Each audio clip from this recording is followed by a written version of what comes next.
Good morning. I'd like to welcome everybody here to the Blue Earth County Board of Commissioners. Today is September 11th, 2018.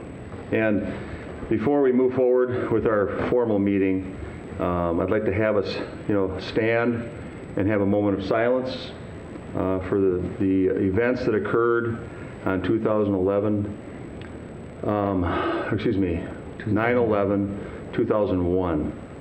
And on that day, 2,996 people were killed in New York City, 19 hijackers, 6,000 people were injured that day. And since then, 37,000 people have been diagnosed with related illnesses from that incident, from exposure. And between 3,000 and 4,000 people have died from related illnesses. So I'll wait till a few more come in here for the meeting.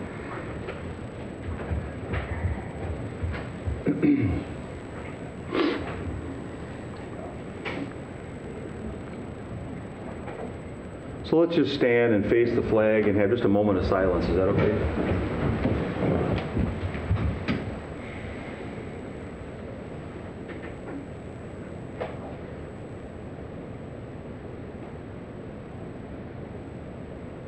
Okay. I pledge allegiance to the flag of the United States of America and to the republic for which it stands, one nation, under God, indivisible, with liberty and justice for all.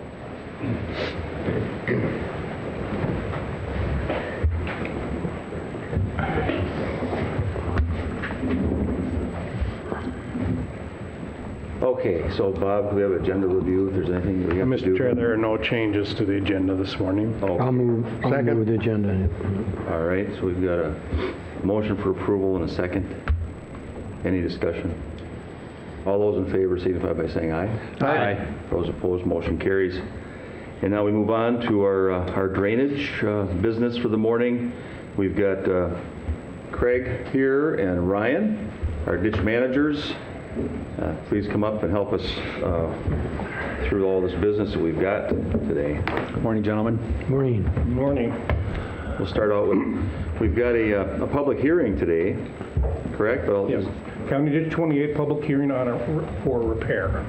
okay, so we welcome everybody here today. The public will have an opportunity to make comments after the engineer's report. Please sign the attendance sheets as you come in. Craig and Austenson, our ditch manager, and of course Ryan is here too. And Craig will help us with the jurisdictional documents. Okay. So Craig, if you'd like to go ahead. Okay. Proof of mailing for this was the letters. Hearing notice was mailed on August 23rd of 2018. The advertisement was not required for a repair petition. The purpose of this hearing today is the Drainage Authority shall make findings and order the repair to be made if the Drainage Authority determines from the repair report and evidence presented that the repairs recommended are necessary for the best interests of the affected property owners. That's kind of what the board decides today. And that's it for jurisdictional documents. Oh, okay. And then, thank you, Craig. We've also got Chuck Brandel and two other ISG staff here today. Welcome to the meeting. And Chuck, if you would help us then with your engineer's report. Sure, I'll go over briefly. We had two landowner meetings on the repair to County Ditch 28. The watershed is just under 4,000 acres. Recall there was an improvement to the system. This is where we had some pipe failures and we had to remove a contractor.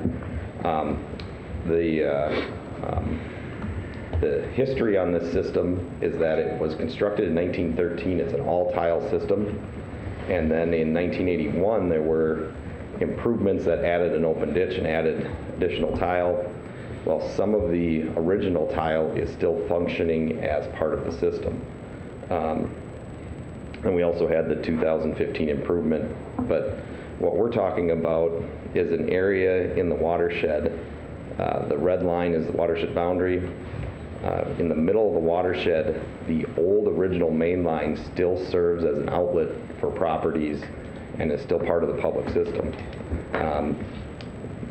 The area in question has about 550 acres that drain to it. The main line drains into the open ditch in section 21, is a 28 and 24 and 22-inch line, and then there's a branch 6, which is a 14-inch line, and a branch 7, which is a 12 and a 10-inch line that drain into that.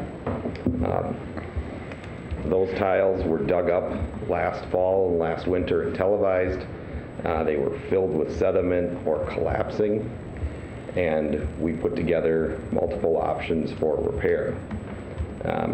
Like I said, we televised the whole system. There were areas that were in good shape, and then there were areas that were in poor shape. We looked at the capacities of the system. What we came up with for options was, the first option was to replace the entire section. Start at where the tile outlets into the open ditch, work our way up, and then replace the areas that were in the worst condition. So on this map, the areas shown in pink are the areas that we know have problems and are collapsing or are filled with sediment. The southern part of the main line was actually in pretty decent shape, and after further digging into the records, we found that portions of that were replaced in the 50s. So the northern part of this area has a 100-year-old tile.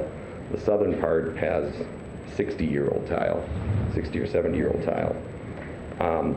So option 1 was to replace the entire main up to where the problem areas were and the branches. Option 2 was to stop where on the camera we actually had decent material, a decent pipe. And then we looked at a third option where, because the ditch wraps around this property, could we reverse the flow on branch 7 and bring branch 6 through? We put together costs for that, and even though that was less expensive, that would be deemed an improvement. So landowners decided, let's go with the repair option 2, which was the least expensive of the repair options, and let's see if we can get more life out of the pipe that was replaced in the 50s. So here's the option 1 alignment shown in green, the option 2 alignment, capacities for both.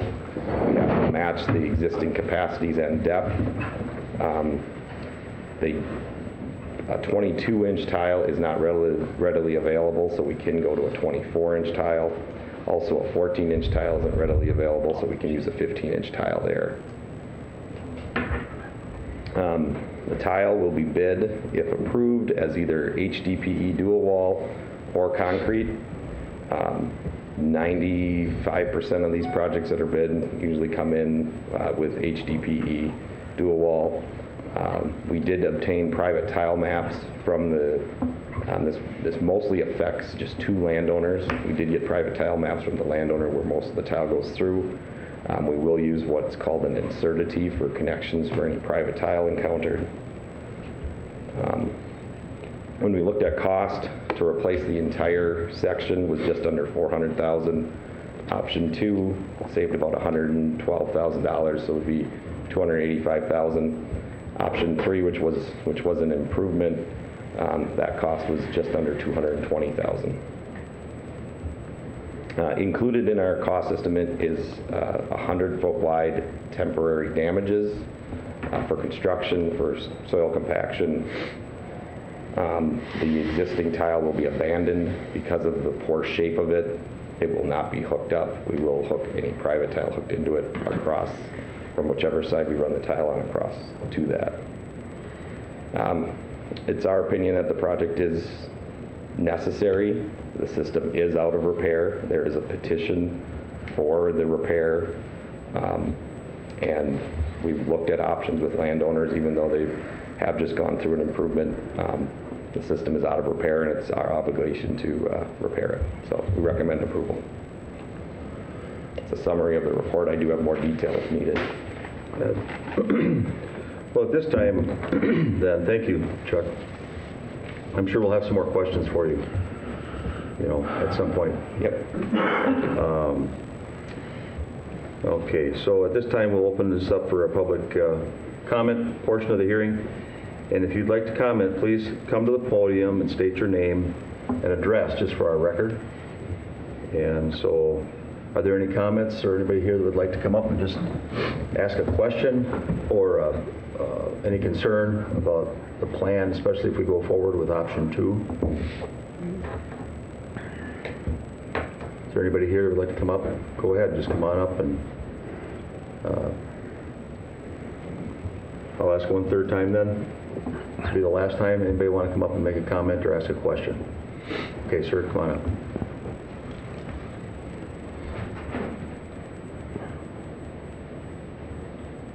I'm John Crowley from Adelia. Question, payment schedule, repairs, are they generally spread out or a lump sum in the year that it's done? Yeah. With the things the way they are right now? Good question. We're paying a lot of ditch tax the way it is. We don't need a lump sum payment. In the board packet, there's a resolution of financing, and that's to allow us to bond if we can. If we don't, well, this is not enough to bond on its own, so we'd have to be able to bond, we'd have to combine it with other projects. I don't know if we have enough money to support bonding at this time, but maybe we'll have other projects that we can all lump together. But we want that option. That's why we're having a resolution of financing as part of the board packet. If it was just in-house, we wouldn't need that. But And typically, Craig, how many years then is that usually spread out over? if it's in-house, the max we can, I think the policy of the board was 7 years at 4%. 4% at 7 years? At 7 years if it's in-house. And of course, if it's bonding, we'd probably go longer. And this type, I don't recommend going too long on these projects. One, if we bond, the interest rate goes up, especially after 15 years. Okay. And you don't get as good a rate. But We've got several other projects that are going. It's very possible that we could lump some of these together and do the bonding. And Yeah. I certainly hear what you're saying, John. Farm economy is not real strong right now. yeah. Don't we typically have an annual bond we do for the ditches, though? We do some kind of a certain amount. Is it $250,000 or some sort of an amount we set aside for the ditches? To my knowledge, it all depends on what projects are out there. So Okay. we don't have a standard operating We don't. practice So there. what would happen if we don't bond, this would become part of that order that you do. Oh, I see. Yeah. So we'd have two actions then on this, or would we just? Two actions. Two Yes, actions. you have the approval of the actual petition Petition. for the repair petition, and then, of course, in a resolution of financing as, just in case we Okay. can bond. Are there any funds that you're aware of that are in this ditch right now, this ditch system, or there? There's not a lot of funds. We just went through a redeterminations and an improvement on this, so Yeah. that's one of the concerns is the landowners are already paying quite a bit on levies here from the improvements, so, Yep, I remember. Redetermination then, I think you said was 2015. yes. Okay. So would we be asking for a motion on which option we decide? Yes, I think as recommended, the resolution says as recommended, and the engineers recommend Which option. is option 2? Yes. Okay. I'm sorry, I mean, I should have maybe made it clear too if there's anybody else that wants to speak to this, because I didn't close the public comment portion of this hearing not so yet. far. So, I'm just asking. yeah. So is there anybody else that wanted to get up and ask a few questions or make a comment? John? Question. Sorry.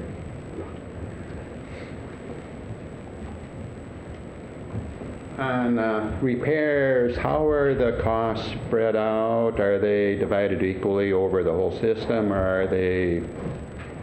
It's not necessarily equally, but according to the redetermination of the benefits. Yes. And that's what happened in 2015, so that, like, if you have so many acres of certain grade A, B, D, or C type property, then it goes accordingly. So there's a rate given according to what kind of production level your land has.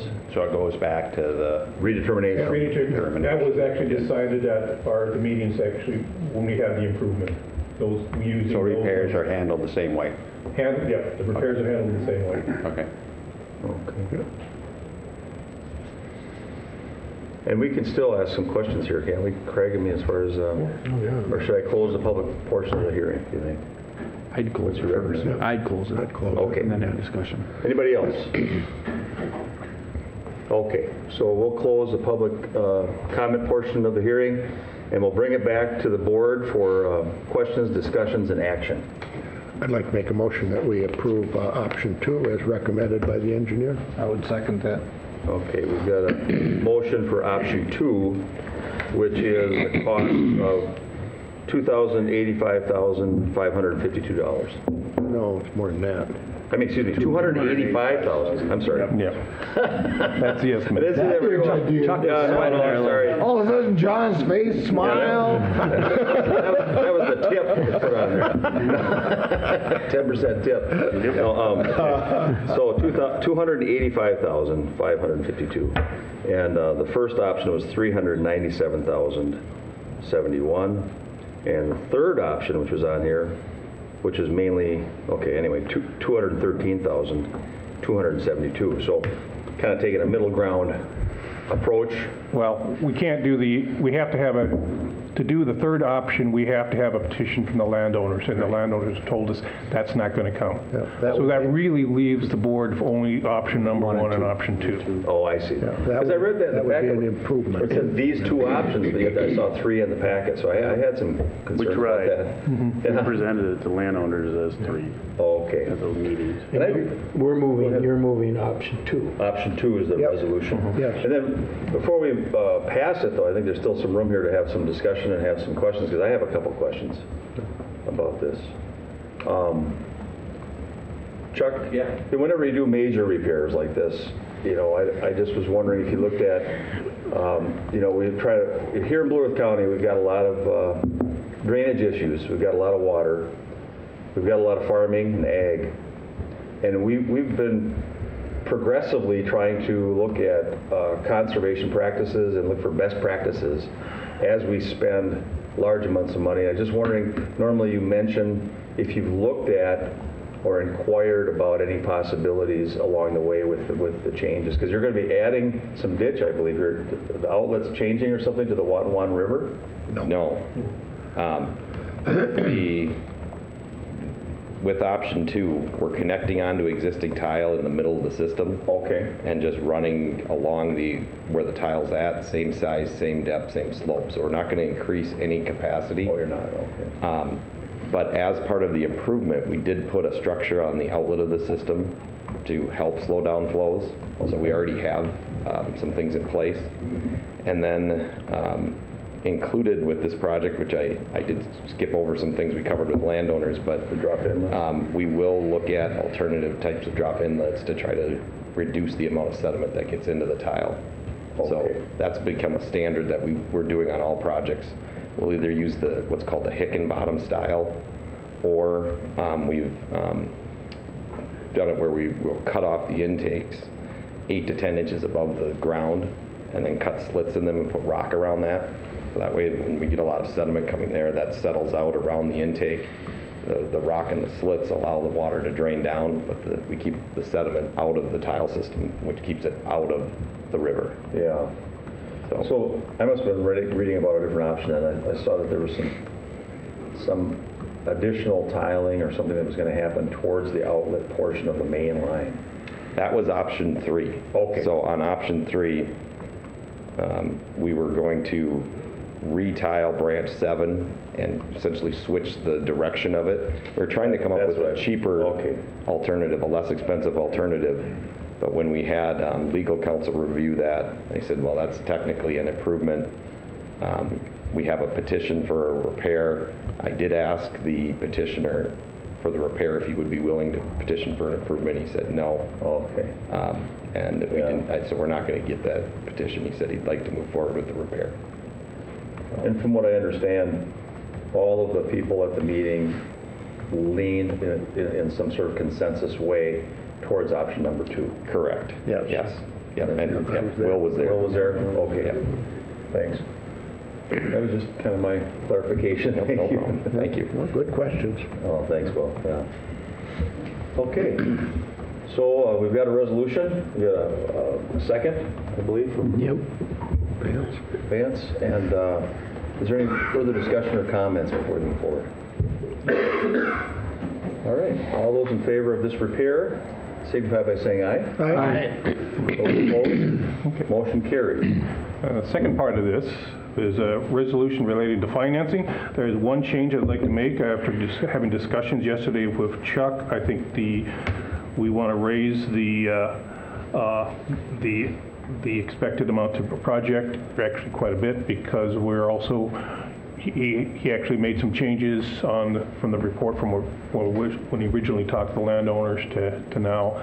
So I'd like to raise $350,000. That gives us a lot of leeway in case we do find some problems with that main line that we have to address.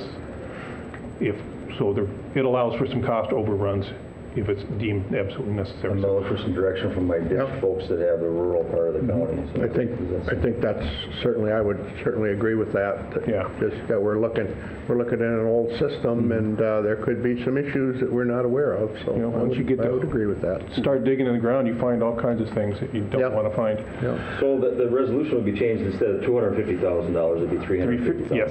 Yeah, So if somebody could make that motion, it'd be nice. I'd make that motion. Second. Okay. So for this, is for the, looking at the financing of the work to be done, in a maximum amount then will be changed to $350,000 instead of what the printed resolution says. Yes. Okay. Any comments or questions? Do we need to make two resolutions on this, Bob, do you think, or should just the original resolution, then you have to add an amendment or not? Well, No, I think as long as you're making the motion with the 350,000, you're Okay, fine. thank you. Yeah. All right. Any further discussion or comments on the financing? All those in favor signify by saying aye. Aye. Those opposed? Motion carries then. Well, thank you. Thank you all too for that portion of the, 28 portion. the 28 portion of our ditch work we have to do this morning. Go ahead now. We've got some redetermination of benefits, and we've got the inspector's report. Bid award first. So, Yeah, the okay. inspector's report in County Ditch 56 is next on the agenda, and I wanted to turn it over to, I guess, Kyle Simmons and Ryan here. Morning, Kyle. Morning. Morning, Kyle.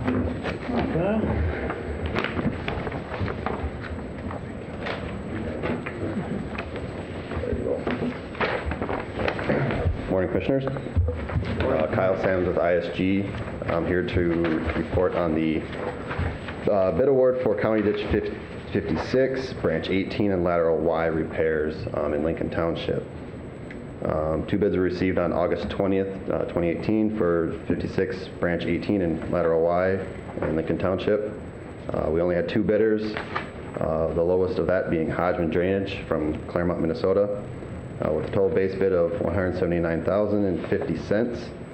The second bidder and final bidder was Groundwater Management from Brewster, Minnesota, with a low bid, or with a bid of $182,495.15. The report cost estimate was $147,407.86. So the low bid did come in a little bit higher than engineer's estimate. Reason kind of for that is we put a very tight timetable on this. We wanted it done before frost, so they could break up the ground again. Okay. As well as it's Lincoln Township. People know what kind of soils are in Lincoln Township. So Hodgman Drainage, they're very good. We've dealt with them many times. Not quite sure if Blue Earth County has done a lot with Hodgman yet, but we have worked with them quite often. A couple times in the last year, working with them right now on a couple other projects. So. Okay.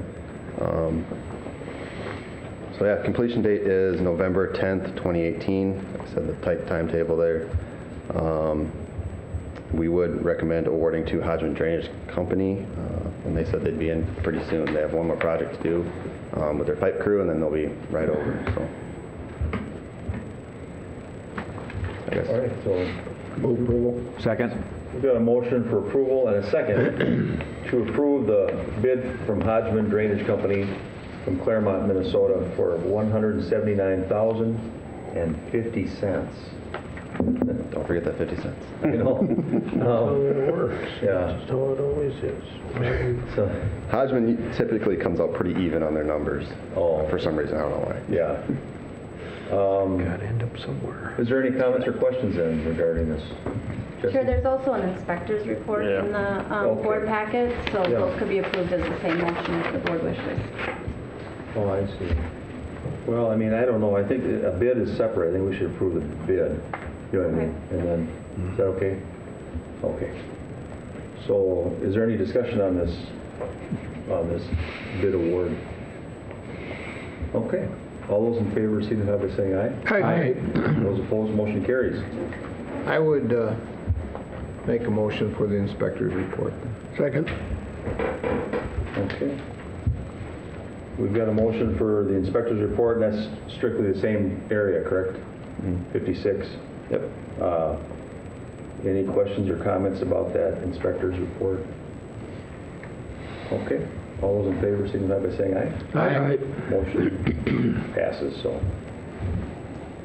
All right, then we move on to our other ditch business we've got this morning. Yeah, we have Yeah.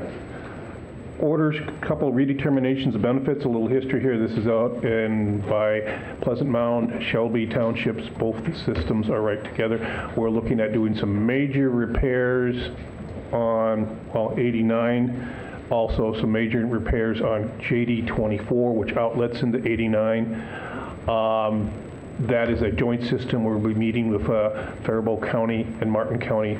Right now we're scheduled for the October 9th to actually order that redetermination on that particular system. So we'll be doing this as a cluster. 75 is there because it, quite frankly, has not had a redetermination, and it's kind of have the two other systems wrap around it. So it just makes good sense to it's just to do that redetermination at the same time. Can we do them both at the same time? I mean, can we do both, Make one motion? yeah. I think it's two separate motions legally. Okay, So that's why I was misunderstanding. Yeah. No, makes sense to do them separately. Yeah. But they're closely related. That's we're doing 75 because we really need to do 89, and you Okay. need to do I just 24. didn't so, yeah. understand you. Yeah. Thank you very much. Sorry. Thanks for clearing that up. Okay, so which one do you want to do first? You want to do 89? 75 on the 75 agenda. first. 75, okay. Move approval. Second. Okay, we got a motion for approval and a second from somebody over here on my left. Jesse must know who it was. To do redetermination of benefits on 75? Correct? Yep. Okay. Any discussion or comments? All those in favor signify by saying aye. Aye. Those opposed, motion carries. Okay, let's see what else I got here. And there's one more motion 89. for 89. I would move for redetermination of benefits for County Ditch 89. I can second it. Okay. So we've got a motion for redetermination of benefits, the ditch system 89. Any comments or questions? All in favor signify by saying aye. Aye. Those opposed, motion carries. Thank you. Okay, thank you. Thank you, gentlemen. Good, Dick. Thank you, guys. Have a good day. Thanks a lot. Did a lot of work there. I thought that was going to take longer for some reason. You know, I do want to say one thing, if I could. On my computer at home, my laptop, I don't know how it happens, and the ISG can listen to this too. I didn't realize I should have been using my iPad the whole time instead. I was using my own home computer, and every time I would go through the documents, let's say for this larger repair that's going to happen down in Lincoln Township there, a document would come up and it'd shrink up like this, and then the next page would go like this, and I have to actually make it smaller to see the whole thing, and then it would go jump down to this, and I have to make it bigger in order to read it. And That's a software issue. what the heck? I mean, Well, there's sheets in there that are 8.5 by 11, and then the plan sheets are 11 by 17. yeah. So I'm better off looking on at an iPhone or something like that. It's better, isn't it? to use it- Something 22 by 34, yeah. Oh, okay. Yeah. I mean, I just had a note to myself that, man, does everybody go through this? But then I realized when I went on my iPad, it kind of helps equalize it all out. It adjusts it for you. Yeah, and you can change it. Yeah, thank you. Yep. I wasn't sure. Just Okay. different size sheets. Yeah, all right, thank you. Okay. So we're done with all the drainage, and we'd like to invite our Public Works Director and Engineer, Ryan Tilges, to come on up. Morning, Ryan. Ryan? Help us. Good to see you again. It's been 12 hours or so. Busy with big celebrations and all?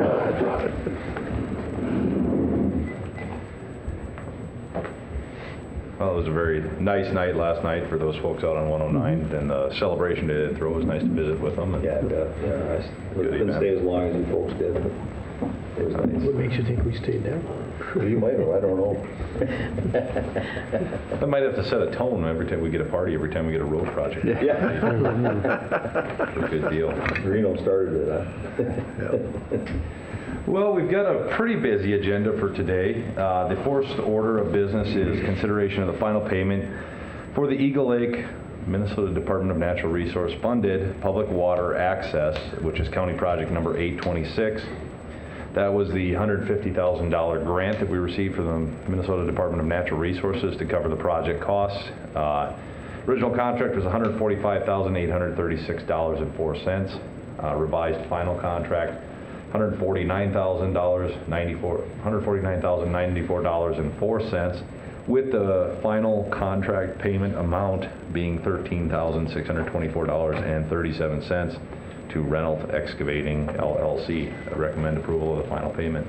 So moved. Second. Quick question. It says 147 here in the contract, so is that different than the total up above? I mean, I just trying to figure it out. On that page that you provided, it says, see the 147,000 something? Yes, that's the work certified to date as of the voucher. Okay. Yeah, no, good point. So that's the total work certified to date. The revised contract amount was, as we saw, overruns. Okay. We adjusted quantities, but then we didn't extend fully to those quantities. So yes, a good point.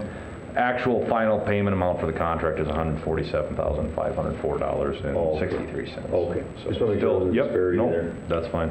So we got a grant for $150,000 on this, Correct. and that's pretty close to. Hit her right on the head. Can't get much closer than No, that. that's really can we? close, isn't it? That's No, pretty- I mean, that's and we pretty obviously good. scaled our design to try to meet that grant amount, and Yeah, Yeah, very good. yep, Good the staff job. did a great job with it. very nice. Any other questions or comments? No. And we've got both motion and a second, so all those in favor signify by saying aye. Aye. Those opposed, motion carries. All right. Okay. Second order of business is consideration of the final payment for the Pleasant Mound Township Bridge replacement, which was State Aid Project 007-599-060. Original contract amount $460,082.75. Total amount paid to the contractor when it's all said and done $466,144.85, with the final pay request amount being $44,003.42 to Icon Constructors. So moved. Second. We've got a motion, Commissioner Struenberg, and a second from Commissioner Purvis for the $44,003.42 for the final payment. Is there any questions or comments about this project? All in favor, signify by saying aye. Aye. Those opposed, motion carries. All right, thank you. Next one on our list, our staff has been very busy closing out these projects. It's good to see that they're getting them turned around so quickly after the work is completed. Next one for consideration is final payment of our County State Aid Highway 5 bridges number 07526, 7239 and 7240, which was rehabilitation of those three bridges using the existing abutments but putting new decks, new railing, and new approach grading. That's State Aid Project 007-605-015. The contractor there was also Icon Constructors. Original contract amount $885,781.70. Total amount paid to date, including the final payment of $46,322.40, is $917,897.92. Well, also move the final payment. Okay. Second. All right, so we've got a motion for approval and a second for the final payment request here of $46,322.40. And any comments or questions? Well, I just traveled on them, I think yesterday. I travel them quite frequently on the old Dodd Road which is part of that, to St. Peter's, so I've enjoyed actually, they didn't take that long, I don't really think, when you think about it. No, and the fact that they were able to do them over the winter while those that helped. Creeks were dry was helpful. They were able to heat from the underside and get the concrete to cure with adequate temperatures. And they got good approaches, new nice blacktop approaches, and Nice. so. Good economical projects. The only question I have, which is related to a lot of these things, and I know how important it is, I've mentioned it in the past, but before this final payment comes forward to the board, and then your staff, go in and do an inspection and make sure there's nothing that looks a little bit like it needs repairs. Do we once in a while have to call back a contractor? Yeah, before we leave, we typically try and have what we call a punch list, which is remaining items that need to be cleaned up or fixed. So we have that. We give it to the contractor before they take off because we don't want to have to have them incur additional mobilization costs. And then we had just completed as well the bridge safety inspections after the fact. Because we're certified to be for it to be put onto the NBIS National Bridge Inspection Standards software, and all of the elements were rated by one of our certified bridge inspectors. Okay. That's good. I mean, it's better to be proactive with those punch list items than contractor takes off and thinks they're done, and then you go, well, you got a whole list of things I haven't told you yet. So we try to work with them to be proactive in that approach. Does it vary as far as any kind of liability? I mean, is there some sort of warranty on any of the work, or just when they walk away? We still have it under contract. We have leverage to bring them back via the retainage. That's why we try to retain that 5% until we're really confident that the product is there. Once the contract is closed out, some cities do have a 2-year warranty in their projects. Most counties don't include a warranty in the work. You pay for it regardless. So if you don't need to use it, then you're paying for it. And if you need to use it, it is convenient. But we typically don't run into the level of water main and sewer installation where you get more of that settlement on our project. We have it occasionally, but that's why, like on County Road 109, we wanted to let it sit as gravel for the course of the winter, let things settle out for a freeze-thaw cycle. And that's also why for a great road. Exactly. And that's also why we provide full-time construction inspection on all of our projects to the extent practical, so that we can ensure that it's being constructed in a quality manner. Sometimes the warranty is used as a little bit of a stick for contractors, where those smaller municipalities don't have staff to cover the projects and make sure that they're dotting their I's and crossing their T's and doing the level of compaction that's necessary. Any other questions or comments? All those in favor signify by saying aye. Aye. Those opposed, motion carries. Okay. Next order of business is consideration of bids for one new tractor loader backhoe with front wheel assist. This is based on state bid pricing. We received 2 bids, one from Ziegler Caterpillar for a Caterpillar 420 F2. Total cost of the new unit, $94,090. Second bid from RDO Equipment for a John Deere 310 SL. Total price $86,623. Both are comparably equipped and powered machines. We set general specifications that we know there's numerous pieces of equipment that will meet those specifications and meet our needs. And on this bid, I would recommend a purchase of the John Deere 310 SL. I would move to approve the John Deere. Second. All right, we've got a motion for approval and a second for the John Deere unit for $86,623.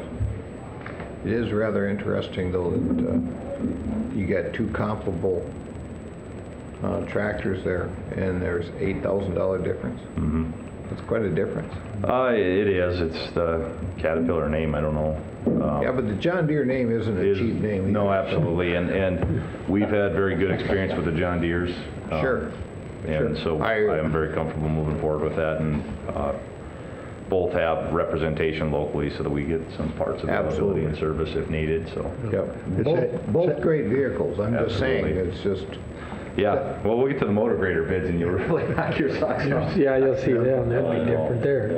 The Vance, it's that John Deere green paint. That's more That's so expensive, Yeah, I this think is a these better aren't grade of green. yellow, right? Yeah, there you go. It's a green dye. I've always, I won't get into it. I grew up on a green farm, so it was like, okay. Do they do does the John Deere dealer here able to do that kind of stuff, or they? This is from RDO Equipment. This is RDO, so they you either do the repairs or if it's whatever, under warranty or whatever, they. Right, we have, we have a warranty on the machine that comes with it, and then we also have their, one of their mechanics comes and does one of the first services with our mechanics, just so they can walk through all the components of the machine. But, Okay, then we do, okay. I was just yep, wondering. we do most of our own maintenance, so. Well, they've still got a North Mankato office, don't they? Yep. Yeah. Yeah, like I said, both vehicles are very good. Both companies put out great stuff. Absolutely. I was just surprised, and I know I looked at the motor grader one, and that was even more. Yes. And interesting. Just interesting. We've got the tractor loader backhoe bid here, $86,623, motion and seconded. Any more? No. Okay. All those in favor, signify by saying aye. Aye. Those opposed, motion carries. Okay. The next order of business, item number 5 on your agenda, is consideration of bids for a new motor grader. This is a 2019 budgeted item. What we're doing is both the Caterpillar sales staff and the John Deere sales staff had advised us that because of the impending tariffs, we're going to be seeing a probably anywhere in the neighborhood of 5 to 10% increase on these pieces of equipment. So we do have our 2018 motor grader. That contract has been procured. The state bid pricing is going out of effect fairly soon on the motor grader, so we wanted to get this bid out, get the machine ordered. We don't have to pay for it until it actually arrives, which will be sometime next year. Yeah. So while the budget has not been fully approved yet, this item is included in our budget. We do have funding, and I wouldn't anticipate it going away because this is one of our routine purchases to upgrade our motor grader fleet. So we're trying to act now and get $30,000 ahead of things. You know, if you look at the price of the machine itself, the bids we received from RDO for the 770G, again, comparably equipped and powered machines, $254,310 for the machine itself, minus $65,000 trade-in, for a total to boot of $189,310. Whereas the Caterpillar to boot was a much more expensive machine up front of $312,025, minus $71,500 trade. The reason the trade difference is because this was actually a Caterpillar 12H, smaller machine that we're trading in, but $240,525 to boot. So looking at the initial purchase price of the machine, you can see that we're easily trying to save $20,000 to $30,000 before the tariffs are impacting these pieces of equipment. And I thought, interesting enough, this was in my inbox last week, and it was an article in our Engineering News Record magazine that I received talking about the impacts of the tariffs on the prices of heavy equipment and big iron, which we have a considerable fleet of big iron. So it's definitely come to the attention of our industry, and again, we're just trying to get out there ahead of it on this one. The tractor backhoe contract extends farther for the state bid pricing, so that's why we're only buying one. We do have another one planned for 2019, but we'll get that done in 2019, still under the current state bid contract. But this one we wanted to act before it expires. I'll move approval for the... Second. Okay, motion and approval and a second. Is there some discussion? You notice on the bid sheet, the main cost difference came in the adjustment. Yeah. Is that what they had to add to the vehicle to make it Meet our specifications. specs? Is that what Well, yeah, and I think John Deere had some of those items in their state bid as standalone items in state bid, so they included it in their state bid price. Whereas Caterpillar put some of those items underneath their adjust to meet Blue Earth County specifications. We develop these specifications ahead of time, and then we bring in the sales representatives for both Sure. companies ahead of the bid opening, even before we publish it, say, okay, this is our specification. They review it. They say, yeah, there's no problem for us to meet this, and then we advertise and post it. So we did ask Caterpillar, why are we seeing this discrepancy? And we asked John Deere the same thing. Caterpillar, we specify a 6-year warranty on the piece of equipment. The Caterpillar cost for that warranty was $24,000. We also specify a snow wing, which John Deere had as a state bid item that was included in their total state bid. That's $14,000. Oh my. So Caterpillar's moving those items underneath the adjust to meet the county specs versus showing them in the state bid pricing. And then we have things like fenders, lights, transmission guard, things of that nature that we add onto the machine that brings the total cost up. One other item that I know in the past we've discussed, we do an add alternate that I don't have shown on here for 6-wheel drive, so the front wheel assist for these machines, currently they're the rear 4 wheels drive, not the front 2. That comes to about $27,000 on either machine. So we do have one 6-wheel drive machine that we like to use for our grading work out in the dirt. Some counties run all 6-wheel drive, some maybe have one or none. Right now we have one, and we've been running with just the rear wheel drive machine, and they meet our needs primarily. So it's an expensive ad. It'd be nice. It's a item that would be nice to have on all of them, but is maybe not a necessity. But 1 or 2 of them would be good to keep in the fleet. Thank you. Thanks for that explanation. Thanks for asking that too, Vance, because that same question I had. There's such a Yeah, it threw me off as soon as I looked at it as well, and that's why I wanted to make sure I fully understood why that discrepancy was shown in that manner. Mr. Chair? Yeah. Yes. Now, is this the larger engine? Yes. And goes a couple miles an hour faster? Yes, Okay. for the conversation I just can't we had remember. 4 or 5 years ago. Yep. These are the higher horsepower, and I don't have the spec. The smaller machine that we used to run is represented here in the CAT 12H, and that would be equivalent One we're to like trading the in. John Deere 670. So we're Okay. up a series higher Good. now with better power. Good. Well, you'd think those other companies would get on board with, when they give government bids, what the package might have in it, just like, Yeah, John they're Deere on it. has It's just the initial upfront pricing of the machinery again is different too between Caterpillar and John Deere. John Deere's warranty was less expensive. All right. Any other comments or questions? All in favor, signify by saying aye. Aye. Those opposed, motion carries. All right, We fantastic. bought a big grader. Some new toys for the sandbox. Yeah, right. Action item number 6 is consideration of an estoppel certificate for the Rapidan Dam. Eagle Creek Renewable Energy is the current dam operator and lessee.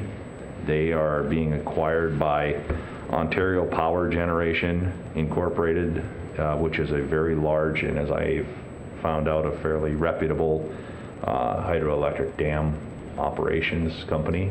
So this was a form that was sent to me by their legal counsel, effectively, as I understand it, transferring the rights of the lease to Ontario Power Generation. I did route it through the county attorney's office for a cursory review and received no objections, I guess I could say, Pat. So with that being said, I would request approval of that document. So, second. We've got a motion for approval and a second. Any comments or questions? I know when I saw that word, it was very unfamiliar to me. I've been serving for about 9 years exactly now on the board. And I don't remember ever reading that word. And so, Bob, correct me. Have we ever used that word before in a contract? The only place I've seen it is in some of our solar gardens when they were converting Geronimo, or Sun Edison switched over to Geronimo after their bankruptcy, and so there were some estoppel documents there. Really? Oh, okay. I don't see it very often. Yeah, had to look it up in the dictionary, had to look it up online and kind of get my head wrapped around it. And it's mostly a legal term. To me, what it represents is it sets up the language so there's no misunderstandings as far as what the agreement is being used for. And when I reviewed it as well on a preliminary level, it looked pretty boilerplate and harmless. It's just transferring, the lease over to OPG. Okay. And it doesn't give them something more than we've given other folks? Not that I've interpreted, no. It's just transferring, again, that lease agreement that was updated in 2014 or 15. Okay. All right. Any other comments or questions about this estoppel certificate? We got to stop them, so we have to. Well, it kind of is, believe it or not. It's Stop, so we have to stop the word stop. So we have to stop it. Does mean something because it's like it sets up a boundary. This is where it stops. This is where we have our agreement. That's where it stops. We have to vote to stop it. Stop it. Yep. Okay. All those in favor signify by saying aye. Aye. Those opposed? Motion carries. Okay. Well, and the rest of my agenda is primarily informational items, and feel free to interject any questions as we go along. Okay. Construction projects update, CASA 1, Old Minnesota Highway 66, from CASA 90 to Mankato and the surcharge south of CASA 90. Mathewitz is working on constructing the reinforced soil slopes number 2 and 3, which are on the very north end of the project. It would be the road and then the Indian Creek Road access that serves the township road that serves those citizens down at the bottom by the tree farm. They've got the majority of the excavation out, and now they're actually layering the sand and the geogrids to stack the slopes up. Amazing, huh? So that'll start really taking shape now, and you'll be able to see why all that excavation was needed, and the road core will start to come up. So it had to be somewhat strategic because people are actively working and living from that area. Yep. I don't know how many properties there are down there. We partially constructed the RSS south of there in the low spot so that we could build an access road to take those folks out to the south, so that we could tear everything out to the north and build up to the north. Yep. So they're actually serviced out to the south. There's an access road through there. So that's where we had a fairly complicated construction staging plan to allow for access and for sand and all these materials to get brought into the project. Wow. Okay. That'll be their primary emphasis for the next month or so as they build those RSS walls, because it's 2 feet of sand, layer of geogrid, 2 feet of sand, layer of geogrid. The beauty of it is that it does somewhat weatherproof them, because now they're operating on top of this sand and geogrid layer, so they're able to continue work even if we get rain. They work at the road and community garden site. They were taking the excavated material and depositing it there. So now that they're done having excavated material, they may work that site a little bit to get density and shaping and things of that nature, but it won't be as busy as it has been. The Red Jacket Trail has been reopened, albeit with a gravel surface, but that does facilitate. I haven't heard from the River Ramble if they're going to use that route or if they're going to stick with the route down Stoltzman, 16. I haven't heard either. I know they had an alternative route. I did advise them, and we'd worked ahead of time just to make sure. And then we've also met with the Mankato Marathon folks out there and make sure they're comfortable with using that route as well. So put them back on their original planned routes. Okay. 12, stage 5, the second lift of pavement has been placed. I'm sorry, I'm going to jump back to 1. I think I shared the email with you about the artifacts that were found as part of the archaeological investigation. That report has been submitted to the Army Corps of Engineers, and we're hopeful to have a meeting in the coming month or so with the Corps to try to find a mitigated measure or perhaps a way that we can get the project done without detrimentally impacting. The good thing is the report did not recommend any further excavation or digging for artifacts, so that was good. Primarily the artifacts were broken bone fragments, so it was basically a dump site for wild game. That it was animal bones. Yep, correct. Animal bones. Yep, and a few other minor artifacts that were probably more a derivative of the hunting and the depositing of the carcasses there. So, so we'll keep working with that, but that will probably delay the surcharge until 2019 for the south surcharge pieces, which will then, intact, it will push back the next project till probably 2020 most likely. So for the winter, for the upcoming months, the whatever part of it would get gravelled. For the segment from 9 to 90, except for we're shutting down all access to the city of Skyline completely. No, No, that won't be a. you're fixing a problem for Skyline. We are fixing the drainages. That's right. So you're not going to get me to say anything bad about what we're doing. Yeah. But actually, the people along there seem to be, and I go there when it's not under construction. But Well, if any of you would ever like, I know Vance and I were just talking about that yesterday, if any of you would ever like to run through there and stop and look at the actual construction while it's going on, I'd be more than happy to take you out there. I go through there with my furry friend, and we visit people, because you can catch them because there isn't a whole lot of traffic. Yes. Except once in a while, some dork comes down from 90. One time he did. Somebody went through there, tried to get through, and of course he had to turn around. Yeah. Sounds like part of the fall road tour to me. There you go. Indeed. Yeah, it's got to be. It should be part of So you're right, that segment, the very short piece just south of Mankato, the intention is still to return that to pavement. However, the rest of the RSS areas will be just left as a gravel road, and there'll be a temporary concrete barrier, because eventually in the final design, when everything is said and done with the curb and gutter and the turf establishment and the pavement is completed, our intention is to then we'll have a guardrail behind the curb that'll be necessary because of the steep slope down the RSS walls. So, but yes, it'll be a gravel road in those areas that are disturbed, and the pavement that's kind of beat up, we'll have to patch that in, but that'll likely be with a recycled asphalt. It's tough to justify spending a lot of money on patching the bituminous pavement for one winter.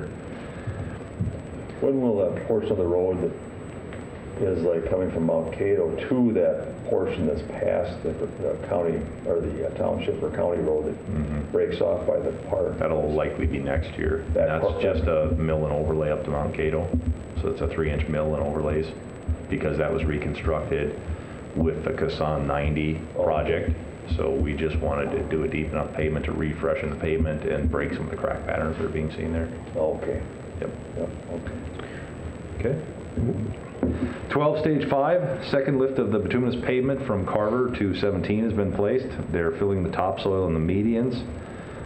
They're also placing some of the shouldering on the sides of the road. The remaining work includes placing tile in the median, final grading it, final pavement lift placement, final grading of the in-slopes, trail and back slopes, constructing the trail north of Carver Road, so including the aggregate base and pavement, striping, signage, and turf establishment.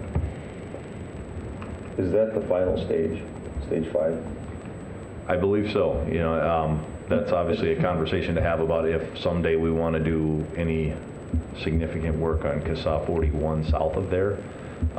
With the steep grades and the sharp curves that we have on that road, it's really not a good truck route, so we're encouraging truck traffic, and the residents obviously are as well, encouraging the truck traffic to go west to Highway 22 to that signalized intersection for their movement south, or primarily south. So 41 is obviously the south connector to that would take it to 90, but I don't anticipate doing anything in the near future really immediate with that. And we do have in the 5-year plan reconstruction of the northern segment of 12 so that we can get the wider shoulders and better geometrics out there. So that would really complete everything, but this, as far as expansion goes, should be it for 12.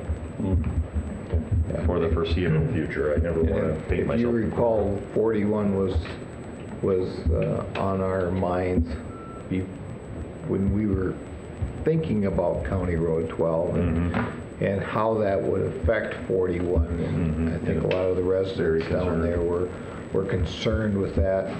And we were pretty much given, assurance that the truckers wouldn't want to go down that road. But yes. And I still believe some do, and that's the issue. Right. It's I think, and I wonder too how frequently they do it, unless they are right along that route with their farm or things of that nature. But I would think if they did that a couple times, they're going to realize it's a steep climb and sharp curves and things of that nature, and it's actually faster to go on Highway 22 now that that's going to all have been refreshed. Especially in some of the seasons, especially. I think it's, you might see a little bit more of it now because with the farm to market structure, and market. But, no, but I certainly do remember the concerns of the residents out there, and so we do have the bridge project on 41 in 2020. plan, but aside from that, we don't have anything else really in the long-term plan for that road. So really, that project is 3 to 4 weeks of good weather away from completion yet. We haven't gotten really any considerable blowback as far as it not being open yet with the opening of the school, because we were able to get the connection to Carver opened up, so that alleviates a lot of that was pressure huge. from the Madison Lake, Eagle Lake area, so they're still able to bring an alternate route in without having to go through Highway 22. Well, it's a new road, so people aren't used to driving on the road, so they don't mind it not being opened up, you know. So even once we get that opened at the 17 roundabout, it will be even better. Yep, it will be. It'll make it nice. The 90 and 22 roundabout, I was out there a week or so ago. The majority of the work in the roundabout itself is completed. They're just really working on the remaining tie-in, bituminous paving, shoulders, grading, things of that nature. So I did receive an update from MnDOT's project engineer, and they're looking at an October 13th completion date. And they're thinking if they have good weather, obviously they could be done ahead of that. So very eager to get that reopened. That would be nice. That'd be great. Our Cassav 52 bridge has been reopened to traffic. Again, our punch list discussion from earlier, there's still a few minor punch list items remaining that we have for the contractor, but that bridge is completed, and more of those state bridge bond dollars at work in Blue Earth County. River Park Drive, Johnson Property Hazard, Homeland Security Emergency Management Hazard Mitigation Project, that was completed. Our staff is working on closing out those 2 grants and reimbursing the landowner for any balance as we get everything cleaned up. It's gone. It is gone. Now Blue Earth County owns that property as well. So New park. Whatever's left of the we property. might want to have a community Whatever's left. neighborhood meeting before that. Well, I'll tell you later. No, it's okay. We could sell it too, couldn't you, if you wanted to? No. Oh, you can't? We could transfer it to another public entity, so if they had, say, a neighborhood association that wanted to have it be a park for themselves, Oh, sure. we could transfer it to them, but it has to remain in, and it would have to be approved by HSEM and FEMA. Oh, okay. But it has to stay in the public hands with deed restrictions placed on it. Okay. Yeah. Pretty steep off the backside anyway. Actually, no. It's fairly low and a fairly gradual slope in there. Oh. And it's a nice, fairly flat area on the lower side, so. Oh, okay. Yeah, it's actually a nice little lot, if it wasn't for the immense flooding. Planning projects updates. The middle segment of one from 9 to 90, the design is essentially complete. Again, we're waiting on approval of those plans and submittal to the state because of the impacts of the delayed, our ability to place the surcharge and that having been delayed because of the archaeological investigation. We'll incorporate any minor right-of-way changes that we encounter as we go working with the landowners into those plans. That's also why we've held off. So over the next few months, we'll be working on key right-of-way parcel acquisitions this winter and spring, and anticipate bidding that in 2020. Wow. Curious about that, since you mentioned it again too, Ryan. Just wondering, can the board get some kind of report on that for the fun of it? I mean, is there? I could share you the 100+ page report if you'd like to see it. I mean, about Absolutely. the when they were doing the archaeological Yep. site thing. It's interesting just to see some of that, you know. Yeah, I can shoot you the report if you'd like to see it. Okay. Yeah. And that's the 100 and some pages. I'll expect I'll expect a Our book report, packets are though. 200-300 pages. If you want to report back, don't send me one. It's all electronic. You won't even know how many pages are in it. There is an executive summary to it. That's right. I did flip through the whole thing, and it is very interesting because there's some historical Yeah. overview and the different eras of civilization. Okay. So, That would be very interesting to me.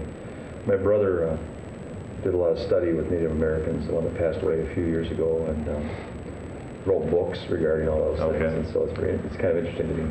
Yep. No, but yeah, I'll gladly send that over to you guys. 14 from Minnesota 30 to Cassav 4, the plans are completed. Jack is working on acquiring the right-of-way, and we are still waiting on the Army Corps of Engineer and Bowser permit for wetland impacts. As I understand it, the primary hangup is the fact that our bank service area for Bowser is out of credits. Mm-hmm. And that's obviously one of our consistent legislative platform items is they continue to underfund that account. So Bowser, to meet the demand, they go out and they buy credits off of the private market at a fairly escalated price. So it significantly reduces their purchasing power. So underfunding coupled with limited purchasing power. If they were fully funded, they'd be able to develop their own credits for a fraction of the total cost. So now you're running into this continual shortage, and we're out of credits again. So we're looking at that project once we get everything cleared as far as right-of-way and permits. It's going to be a late fall or winter bid for 2019 construction. So that did slip back a year. We had intended to get it out this year, and it just the numerous issues that we ran into with the project as a whole, it'll be pushed back. So next year will be a very busy year if we get that 10 and then continue working on 1 as well. Speaking of 10, from Blue Earth River to 1, we're design progressing to about 70%. Staff has been meeting with landowners, and we will transition to permitting and right-of-way acquisition in the coming months. 17, Hafner Drive Roundabout. Survey has been completed by our staff. The design is underway. We have a project management team meeting on September 27th, so I'll provide you updates as we develop concepts and things of that nature. Mr. Chair? Yes. Ryan, you and I were visiting about that intersection the other day. Yep. And we were talking a little bit about the one on Adams and 22. Yes. And how confusing that one is. Yes. And as I drove through the one on Carver this morning, I'm thinking that one there would lay in right perfectly on Hafner Drive. Right. And I know you said that they laid that one in on Hafner Drive, but They got the laid free the rights. Adams for the report that the city had Yeah. completed. They used the Adams footprint, but I certainly told Bolton and Mink, who's the design consultant on this, don't feel obligated to use that Sure. design. I want a fresh design. This was just for the level of this report. It was copy pasted another intersection onto there to show that it would fit. So you're going to copy and paste. I like Carver better. All right, duly noted. I would agree with that as well. I have a quick comment on that then too, if you're going to bring that up. As you come out of the roundabout right there at 22 and 17 or Madison Avenue, there's a big bright orange sign that was temporarily put in place, and it's right in front of the sign that has a suggested slower speed limit, so nobody sees that sign. And I was just wondering if that could be looked at. It just seems to That should be coming down because the other roundabout's done, but it's the Dairy Queen sign. Is that what it It's is? a sign that says to point to Okay, Dairy it's Queen. Dairy Queen sign, yeah. I noticed that too. It's right in front of the speed limit sign. We'll take a look at that. It might be gone already because I got that open. So yeah, as long as we're talking speed limit, I did call in, I should say, to the state and ask where our speed study results are, and they recollected data because of the lapse, and they got the city's request for the speed study in their segment of Madison Avenue because they wanted to evaluate them currently. They intend to be sending that up to the Commissioner of Transportation for finalization here fairly soon, so we should be seeing an official outcome on that finally. All right. Yeah. Ideally, I wish they had the same speed through the entire corridor. On top of Madison Avenue Hill, all the way out to. Yeah. You have quite different dynamics at play, though. There's the thing. There are both 4-lane segments, but the number of accesses and businesses and things of that nature do vary. I shouldn't say accesses, but yeah, the feel of the road is different through that corridor. Yeah. Good news on County Road 144 bridge replacements. Those 2 existing bridges will be replaced with large box culverts. I was notified yesterday that both projects were funded, so we'll be getting $193,350 from state bridge funds state bridge funds to pay for those projects. We're going to open bids on those on September 26th, and I'll be bringing those bids to you on October 9th for board consideration. Very nice. Fantastic news. CSA 27, we have that in our capital improvement plan for 2020 from Minnesota Highway 14 to our North County line, CSA 2. Right now, our staff is really under a considerably heavy workload with the turnback projects and the construction support, as well as designing 10 and some of these other projects that we have in the pipeline. So my intent is to solicit for consultant design contract on 27 so that we can get out ahead of permits and right-of-way, or at least be on schedule with it. So I will be bringing a consultant contract for recommendation here in the next coming months once we get that solicited. But I'd like to get that under design so that we have it on the shelf and can act on it. In addition to that, we've got miscellaneous bridges and box culvert projects. We have numerous additional projects on the shelf ready for construction. We have numerous additional projects in the pipeline ready for design or funding and permit application. And our staff is currently looking at additional shovel-ready projects for this fall or for early spring with the influx of this state bridge fund money. We are also going to couple some of our sales tax dollars that we had programmed for miscellaneous bridges and box culverts to try to get another 1 or 2 out yet this fall.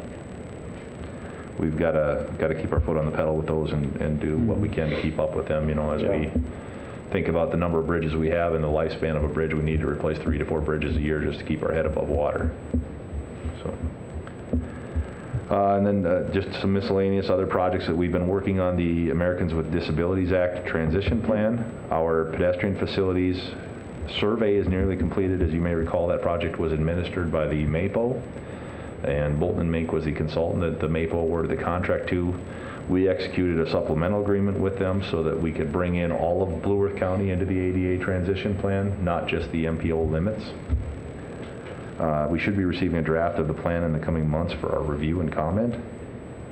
The municipal separate storm sewer system permit, Public Works and Environmental Services staffs recently met, and we're working on the remaining requirements for the June 15th, 2019 deadlines. One of those is additional ordinance and enforcement procedures, as well as minimum control measures for post-construction stormwater management. And last but not least, we hired CBS Squared, which is an architectural firm with a lot of experience in highway maintenance facilities, to perform a feasibility report of our Mankato shop. They're going to be doing a report that will document the feasibility of renovating our current facility to make it viable for the long-term future, or looking at the cost of a new facility, so kind of comparing both options and showing what those respective costs would be, and really identifying what needs we have at our Mankato facility. So we're planning on establishing a public works facility committee to work with the report and look at some of the layouts that they provide to make sure that it, from a workflow standpoint, at a very high altitude preliminary vantage point, it would work for our staff. And so I would like to request if one of you gentlemen would be willing to participate in that process. I'd be more than happy to have one of you join us on that committee and be involved in that process as we develop that preliminary report. I'd be interested in doing that. Yeah. Well, yeah, if Kip's interested, he sounds good. I'd be interested, but Kip yeah. wants it. Yeah. All right. That was me. Yeah, you could have a bunch of, you could have Ryan, you could have a bunch of us on. He is the most senior, but the youngest. Yeah. We'll defer to the most senior member of the committee. No, that sounds just great. I'll. He's probably got more shop experience than anybody else on this board. I will. I'll set up a meeting with you, Kip. Sure. Just to take a look at those plans, and maybe next time we meet, invite you to sit in on that. So, sounds great. Well, thank you, Ryan. Is there any questions of the board yet, or anything else they have on their minds? Ryan? No, good update. All my road projects that I have questions on. Fantastic. Yeah, I have one quick question that I forgot to ask earlier, but just a quick one. You know, we bought that large grader, or we approved the purchase, the ordering of it, at least anyway. Will that be handled in a different way than usual in our budgeting process? I mean, we do that normally with other things, don't we, sometimes? And I just didn't know, Bob, if there's something we have to do to kind of make the budget look a certain way. You know, Ryan and I did discuss this, and we thought it was in our best interest to pursue the purchase, but as he mentioned, the actual payment won't occur until 2019, so it'll have no impact on the budget. Yeah, there's quite a lead time on the actual delivery of these machines. Financially up to 6 months. Okay. Just wanted to ask the question. Just don't cut it at the next work session. Don't what? Yeah, Cut it from the budget at the next work session. Yeah, we need the money in public works, and they have to cut that large grader out of the... All right, well, I think it'd be a good time, too, to take a little break. Yep, sure. So Thank you, Ryan. Take a 5-minute break. If anybody's got any questions or comments. All right, well, welcome back to the board meeting. We just had a short break, and we've got more business items here. Our next item of business on our packet is to invite Phil Clausen to the board. He's our Human Service Director, and it looks like we've got Bob Meyer here to also help us with this project of looking at the electronic document management system upgrade. Mr. Chair and Commissioners, I'll maybe start out the discussion a little bit, sort of filling in for our IT director who has retired, and so normally Charlie would have been here presenting us alongside Mr. Clausen. We're bringing forward today a memo that outlines planned purchase of an electronic data management system for our social services department. The Human Service Department has utilized EDMS for really almost a decade now, and the board recently approved a contract with CaseWorks by Next Chapter Technology earlier, which serves our financial assistance and child support units. This particular request, like I say, is focused on social services.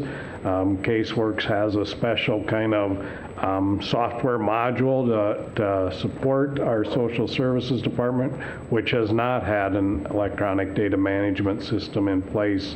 And so this is kind of a new endeavor for that particular portion of the department. And so the request is to engage Next Chapter Technology in a contract that totals $186,796, and those costs are being budgeted in the Human Services Department budget. So maybe Phil can share a little bit more about the goals associated with this, or thank other you, thoughts. Bob, Mr. Chair, and Commissioners.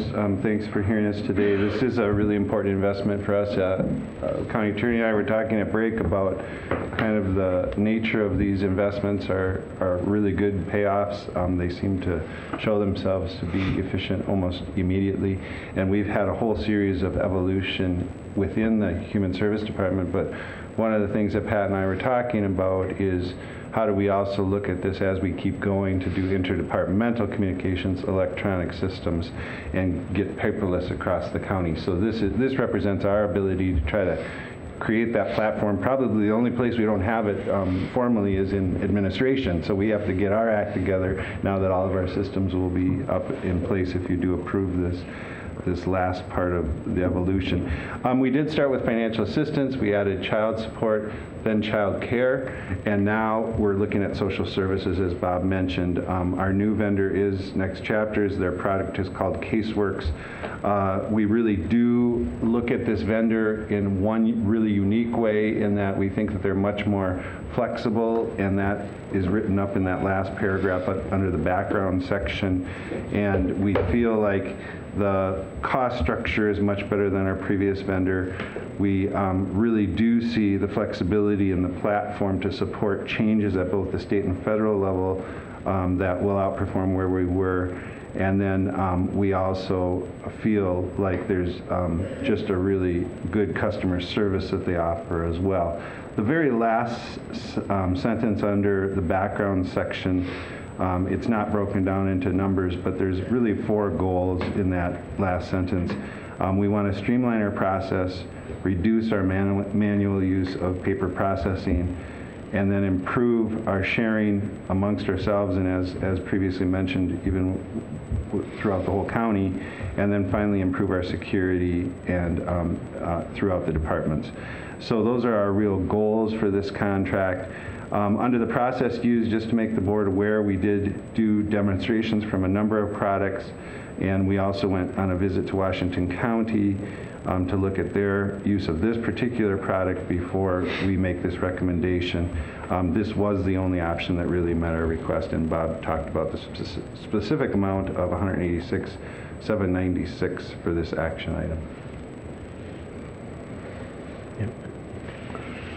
I'll move approval. I'll second. Okay, so we've got a motion for approval for this upgrade, and a second. Is there some discussion or comments or questions? What does this, Mr. Chair, does this replace what is the current one that's the current one, Commissioner, to be really candid, is paper. We just have a lot of paper files and file cabinets, and we really don't want to move them to the new building. And so we're under a time crunch. The one thing I maybe didn't say clearly that I wanted to was that there's a mobile app function on this too, and this vendor is way ahead. I think everybody knows that we're going to go mobile in the future, and what I mean by that is social workers out in the field on an iPad being able to do their case notes. They're almost to the point of production. They're already piloting their product, and so that we saw that as a very attractive option for our social workers. I will say that our social workers, you know, they're different breed of cat, if you will, than financial assistance or child support, where they tend to be almost banker-like in their thinking. Social workers see the world in more gray colors, and so I think we've got some training to do and some shifting to do about getting efficiencies to all this, and teaching some of us old dogs new tricks as we go forward. So Caseworks, where's that out of? They're out of the cities. Yep. Twin Cities?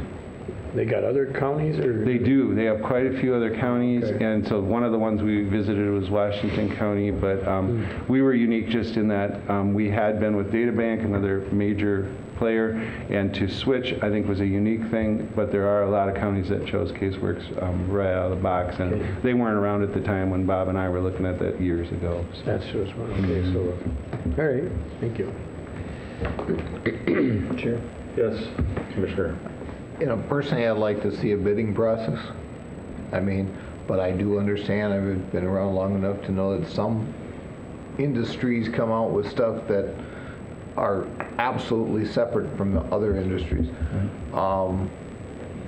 Did we give DataBank the choice, the ability to come out and say, are you able to compete with this, with these kind of things, or not? Absolutely. In the process used, you'll see the vendor demonstrations. We actually had in writing quotes about how much their products would cost, and we could do a side-by-side comparison to this vendor. And so we did have hard numbers of what, because we were with them, of what it was going to cost to bring social services on board. And the lines crossed very quickly, Commissioner, that it was very obvious that the trajectory of how they do their costing, where everything's kind of an add-on in the previous vendor, and this one is kind of more of a flat fee structure. And so things are embedded in the upgrades and other things like that. That's been costing us a lot of money. So the cost comparison was in black and white, and it wasn't, to me, my recommendation to Bob and now to you is a close comparison over the long haul. Like I said, personally, I'd like to see those numbers, but I think, though, the key point is this was the only vendor that was able to meet our specifications as we move forward, and that's what qualifies us to do a sole source contract. And I understand what I trust you guys enough to understand that, but I think, you know, us five sitting up here is, you know, we always like to see numbers. Yeah. We like to see, okay, how is this affecting? And I do know enough about, you know, human services and those type that sometimes companies come out with programs that other ones can't even compare with, compete with. That's right. So thanks for taking the time. Thank you, Commissioner. And the background, you know, I mean, I'm sure all of us wouldn't want to be walking in your shoes all these times and going to all these things to see what happened. Right. But thank you very much. Thank you for those comments. Well, it sounds like a positive thing all the way around. Is there anything else somebody else would like to? I don't have anything. Question? It does sound like a positive thing. It is. I mean, it'll take a while. Will this also help facilitate, do you think, in the future, a little bit more ability for somebody needed to work from home or work on issues? Definitely, yeah. We kind of draw a distinction between working from home, where usually there's to Commissioner's comments, there's a lot of strings that come with that, because then there's some liability issues in how we support equipment at home. But to make them mobile, so if they're in their car, if they're sitting at their kitchen table, and their mobile functionality is all about this app that tipped me. And so I do want to be very clear about that to Bob's comments, that I would say that was the biggest thing that was not present in any other vendor, that they could be mobile quickly. And because of what we're facing with our building, we felt some time crunch, but we didn't want to make a knee-jerk decision to the Commissioner's comments either. So, thank you. Well, that's good. I think the way of the future will be more people working from other sites. Right. I know that right now we're not set up, and most counties aren't. Right. Many are, so larger ones. But you're right. they found the need to make some of their departments more mobile. I agree. You know, I think just that's don't- the they can't future. keep building these big, huge buildings and. Right. And actually, I think just because we're still trying to figure out how to fit people in, that I think we're actually banking on that philosophy, that strategy that you're talking about, Mr. Chair, because as our growth may continue, if our community continues to grow, we want to solve that problem not by just building more building, even though we do have some of those factored in, but also mobilizing our workforce, especially for the field workers. You know, there's some of our things like financial assistance that don't lend themselves extremely well to, working from home or field, but all the social workers, this group, a really good solution, I think, would be to help them be mobile. It could. Yep. I know, too, you think about things over the years, I know all of us here have flown on jets and gone to meetings across the country, and once in a while I'll talk to the person next to me and find out that they live in some Timbuktu little cabin somewhere, and they're working for some huge company, and they're pulling down 6 figures, and they fly out and have some meetings like once every couple of weeks or something, but Sounds pretty good. it's something that's been going on for quite a while. I think it's still going that direction. My son-in-law, he works out of his basement. He's more of an IT support developer and things like that, and it saves costs to the companies and to the place, even our local government. They can save costs. So that's just. I'm glad that you had something to say about that, though. Yes, So. definitely. Okay, you have a motion? All those in favor, signify by saying aye. Aye. Those opposed, motion carries. Thank you. That's all Bob and I had for you today. We appreciate your time. Thank you, Phil. Thanks a lot. very much. Thank you.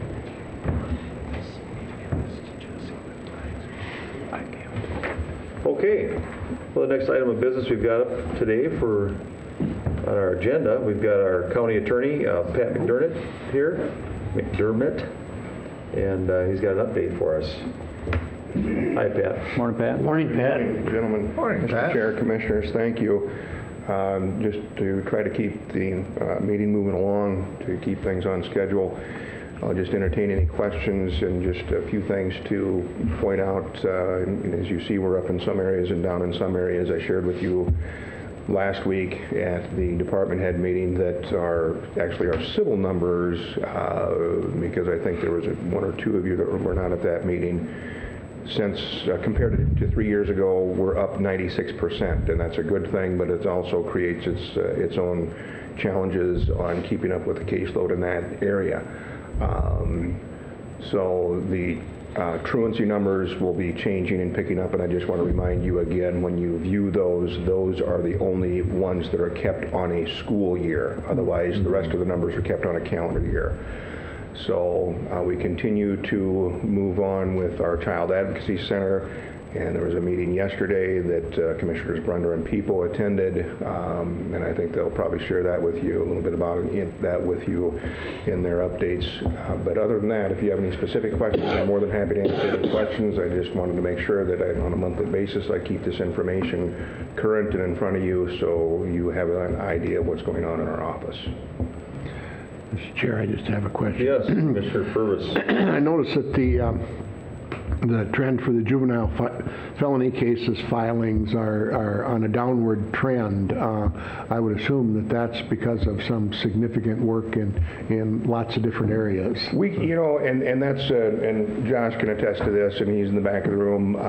It's a continued work in progress in trying to deal with many of these issues in a non-court setting.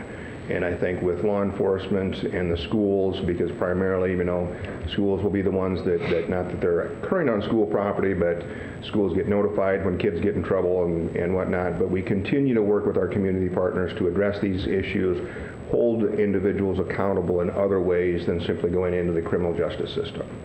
So, and I think that trend will probably continue, even though at the same time the school district enrollments has been increasing. This continues to be a growing area. I know Lake Crystal's up.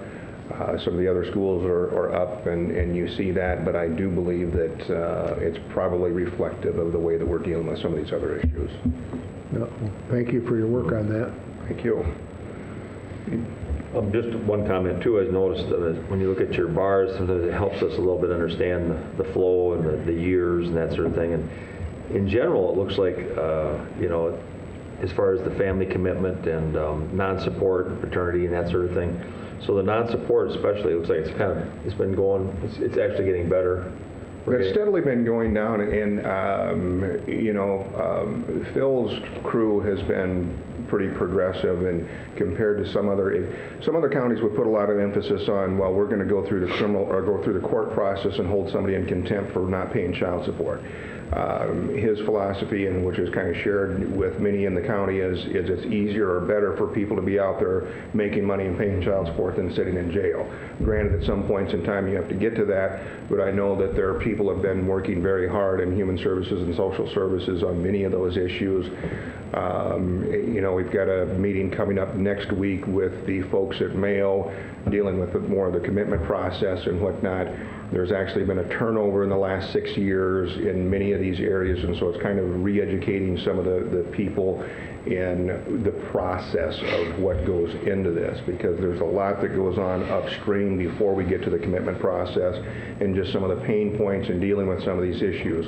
So it's been very beneficial to sit down and have these conversations, not only with Human Services, but with the Mayo folks, and it's probably been a couple of months ago that I took a couple of the judges over to see that process, and it's something that is not unique to this area and the problems that we have in those areas, because as some of you know, we end up transporting people to Fargo. We end up transporting some of the younger individuals to Iowa City or even to Sioux Falls. So it's a system-wide issue, system-wide problem, and due to some of the changes in the last couple of years, the waiting list for many of these areas for people to get services continues to be very long, and some of these, because of process and due process, we don't have control over the timing of some of those things. So it's nice just to sit down and talk with everybody involved in the system and just say, look, we understand your issues and your pain points, and let's continue to move forward on this and see what we can do.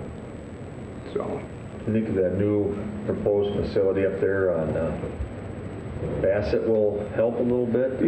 That may, but I don't think that that'll be that helpful for that segment of the population. I think it's going to be very beneficial, don't get me wrong, in other areas, but when it comes to the true commitments, and they're working with individuals in the community long before we get to, or either they've finally hit that wall, and then we have to get them into the process and into the system. But it's working and trying to provide those services before the system that has been the big push in the last few years, and I think that Bob could actually even chime in on that with as much as he's done over the years. Could you explain somewhat of your pie chart?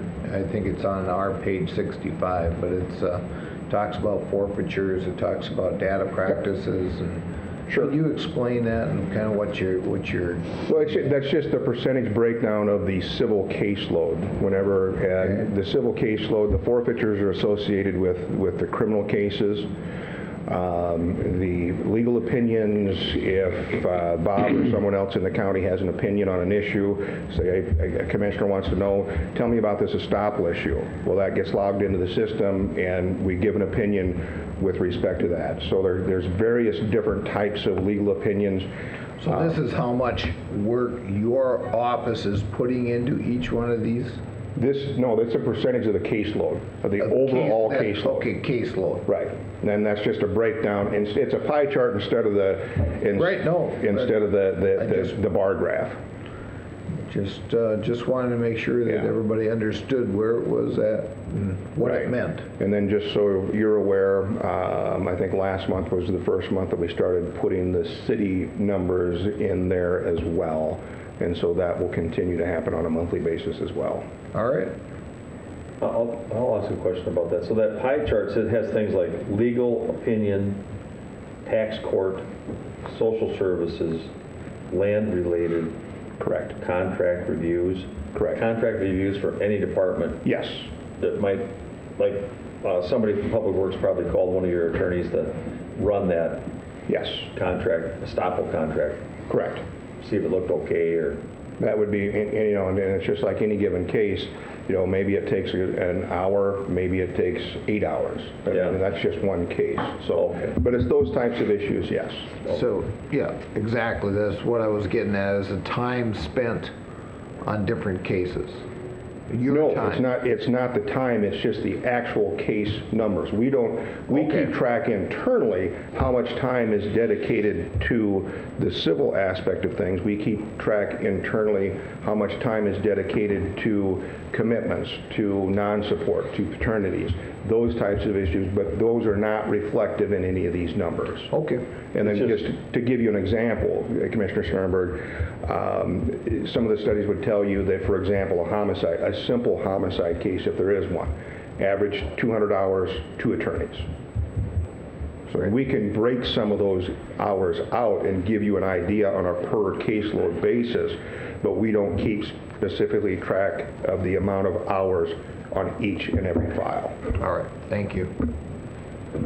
Anything else, gentlemen? Interesting. Okay. No, thank you. Thank you, Pat. Thanks a lot. Thanks, Pat. Pat.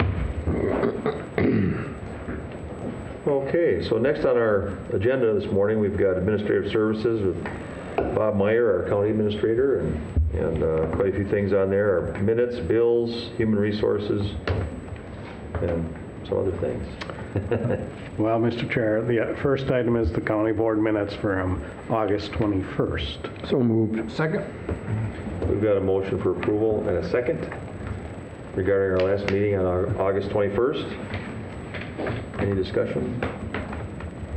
All in favor signify by saying aye. Aye. Those opposed? Motion carries. Next, we have 3 weeks of bills that are indicated there. I'll move the bills. Second? All right, we've got motion and a second for approval of all these financial transactions that we see in the packet. Is there anybody here that has a question or a comment about any of them? Commissioner Stuenberg. I got one. Hearth Connection for $313,800. That's a quarterly payment as a part of our supportive housing program. We're the grant recipient for the region, but Hearth Connections does the administration, and so we're kind of a pass-through organization for those regional supportive housing funds. That's all I got, Chair. Okay, and I noticed that too, Vance, that there was quite a few of them on those weeks of other counties with fairly good size amounts, and it was related to some kind of social services that we do. I think we passed the dollars through to the... Right, those that are going to the counties are the South Central Community-Based Initiative grant funds. Okay. I just had a question here on the Traverse to Sioux Library. There's a contracted service there that we paid $32,822 in the first week. Yeah, that's the second half of our annual contract with TDS for library services. So annually then we're more like $65,000 something. That's correct. Okay. ISG in the second week, and there was a contracted services there too, was $67,000, $460. And I was just curious, is that a specific item or? Those are all related to ditches. There were 14 different ditches that had activity in that billing. Makes you wonder, there's a lot of work going on out there, isn't there? I think Kip and Will are more aware of that than the rest of the board. You know what I mean? Yeah. Oh, yeah. So $1 million projects instead of $100,000 projects now, so very expensive. And then SRF that same week, just wondering what project that was. It's a public works consultant. I know that they do traffic studies and things like that, and that was $32,745. And I'm wondering, I thought we already paid the roundabout for SRF, but maybe it was something else.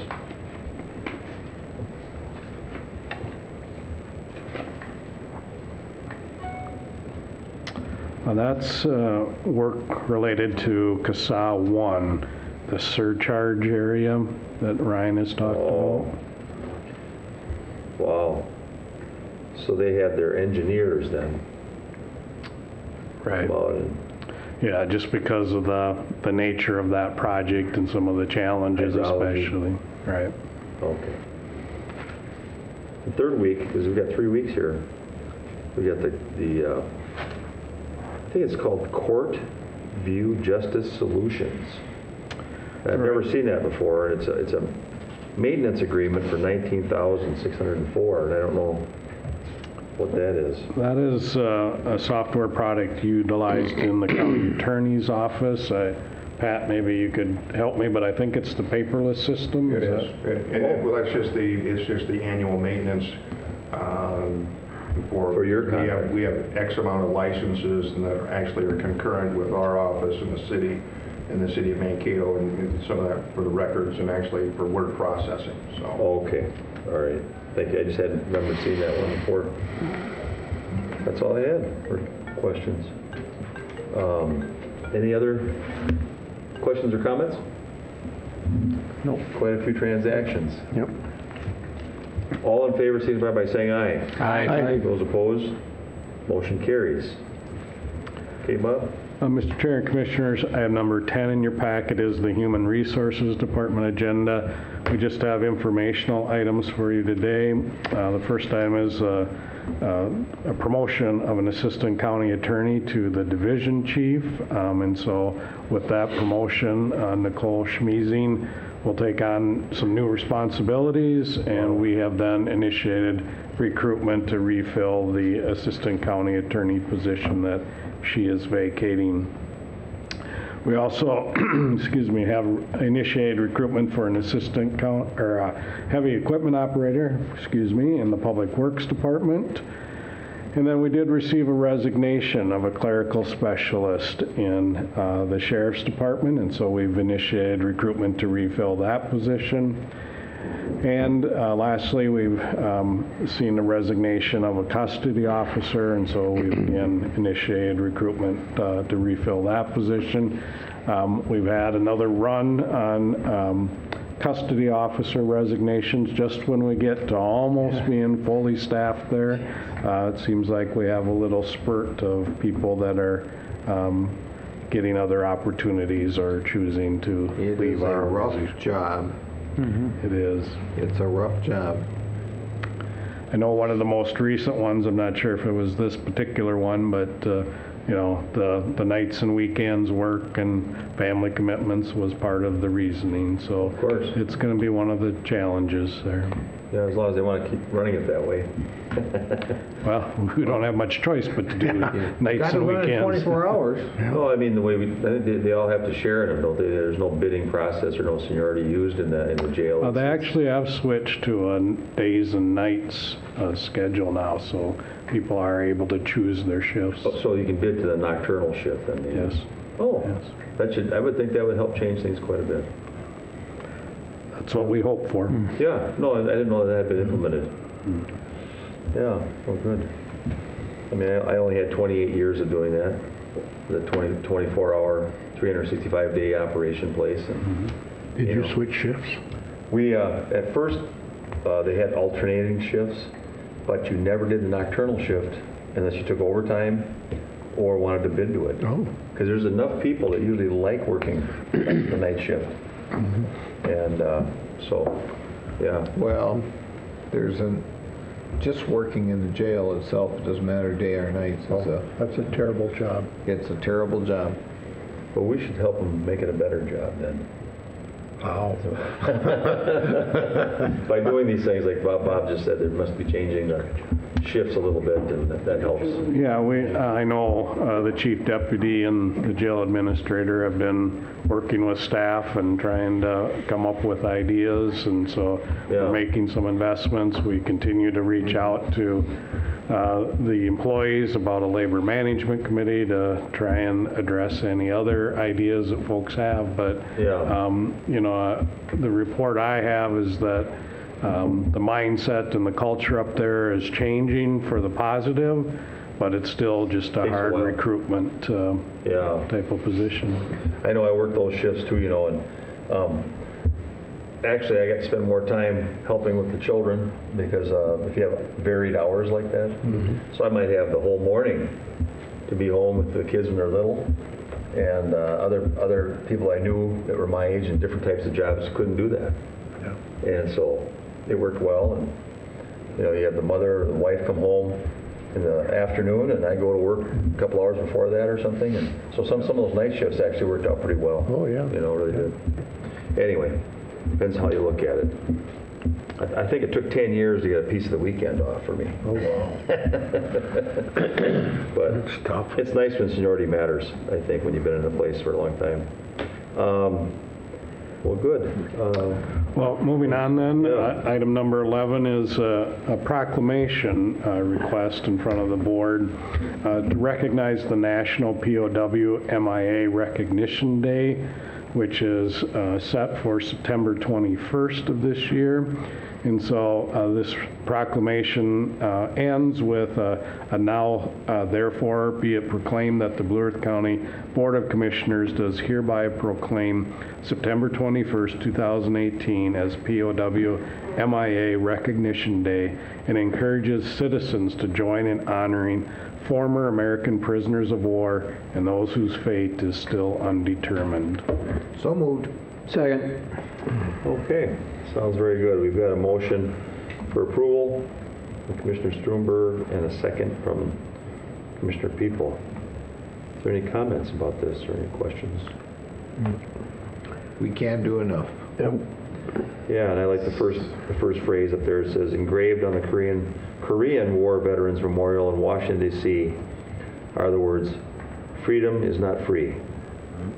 And so it's interesting to keep that in mind. All those in favor signify by saying aye. Aye. Those opposed? Motion carries. Mr. Chair and Commissioners, item number 12 in your packet is the financial status report for August 31st. Excuse me. This is really a quite unusual report in that two very significant revenue items occurred. In my time as administrator, I don't think I've ever seen the numbers this large come in at the same time, but obviously they're items that the board is well aware of. We did receive over $11 million payment on the turnback project for CASA 1. So we do have some cash for that particular project that currently isn't committed or hasn't been spent, I guess is a better way to say it. It's committed, though, I think. Yes, it is certainly committed. That's the old Highway 66. Right. No. That is correct. And then we also received the bonding dollars for the government center project, and so we received $10 million there. So it kind of turned our financial report around from being in a deficit situation to being in a very positive revenue over expense scenario. So it's not very often at this point in the year that you see those bar graphs with the revenues far exceeding the expenditures like it does in this particular report. But 100% of those dollars are committed to, and more. Yeah, we'll be spending those down over the coming months and year. So it is just the timing of when those dollars arrive versus the timing of when those dollars go out the door. So you couldn't find another $9,000 just to have us in the black in that line once, could you?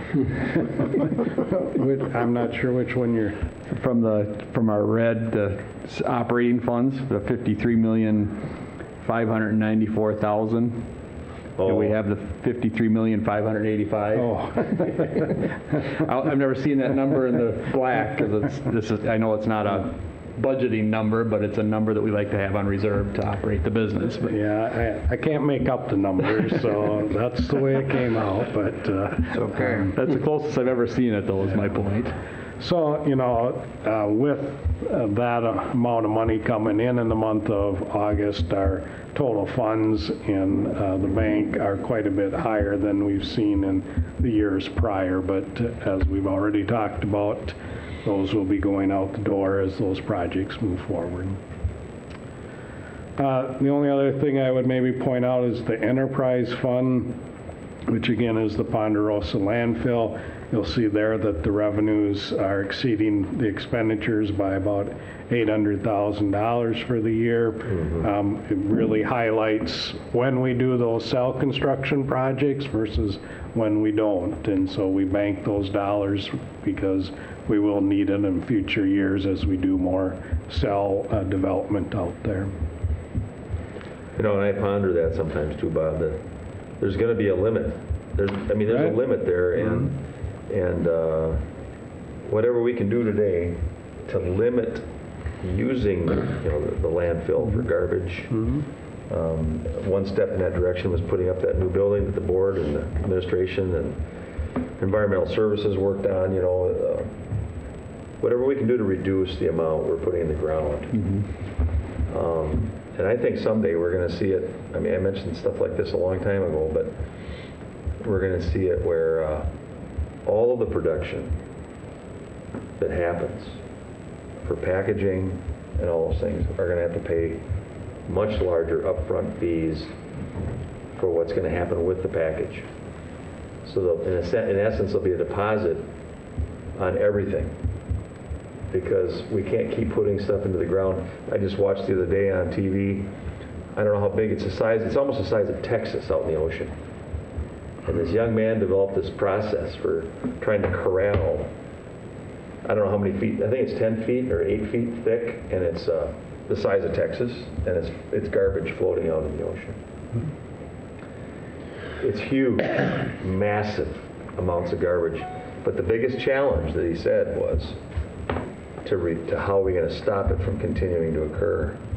And that's the same thing with these landfills. Someday they're probably not going to be allowed, period. So, Sure. Yeah, and we won't have that. It's going to be done. It'll be filled up. Well, our new building does help with that. We're pulling a lot more items out of the waste stream and into the recycling stream because of the drop-off site we have now. Yeah. Okay. Very good. That was the whole idea, to prolong the Yeah, I hope so. landfills. I really hope so. Recycling. I know the ashes are filling it up pretty fast too. A lot of ash coming in there. But Has there been any movement on the study for the solar panels out there? Out at the Ponderosa, I think the proposals are due back either late this month or early October, so we'll be seeing that soon. very good. Any other questions on the financial status report? Oh, it looks very good. Looks good. Yeah, thank you. Thank you. So I guess we move on to commissioners' reports. Who would like to be first? Well, I'll go mine short. Okay, thanks, Will. Okay? Are you timing this? Yeah, right. Okay. To get our report back. Yeah, we better start timing these. Of course, we had our last board meeting on the 21st, and after that, we had on 28th, we had the work session. We had a good work session there. On the 6th, Kip and I were both at the SWCD meeting, and had a good meeting, and lots of stuff going on with those folks. And then yesterday, I had the detox meeting over in New Ulm, and we talked about budget moving forward. We're having some struggles like everybody else is with retaining employees there, and we looked at some things that we could do to make the job more attractive and maybe recruit people that we wouldn't ordinarily recruit, especially on the weekend shifts. Part-time people move through there pretty quickly, so we're looking at doing some incentives to increase the longevity for people that especially work the nights and weekends. Probably looking at about a 5, maybe 5.9 percent increase in per diems for 2019. The manager is going to look at a few things to see if he can draw that number down, including using some reserves, but it would probably be at between 5 and 6% increase in per diems for over there. And after that, we had the picnic celebrating the County Road 109 project out there, and the community was very excited about the project. We've gotten very positive reviews from everybody, not just people that live out there, but people that have found that as a new route. And it's been a very good project for us. I noted the signs are up for the designating it as a project where we use the local option sales tax money. So, and I think that's important to let folks know that.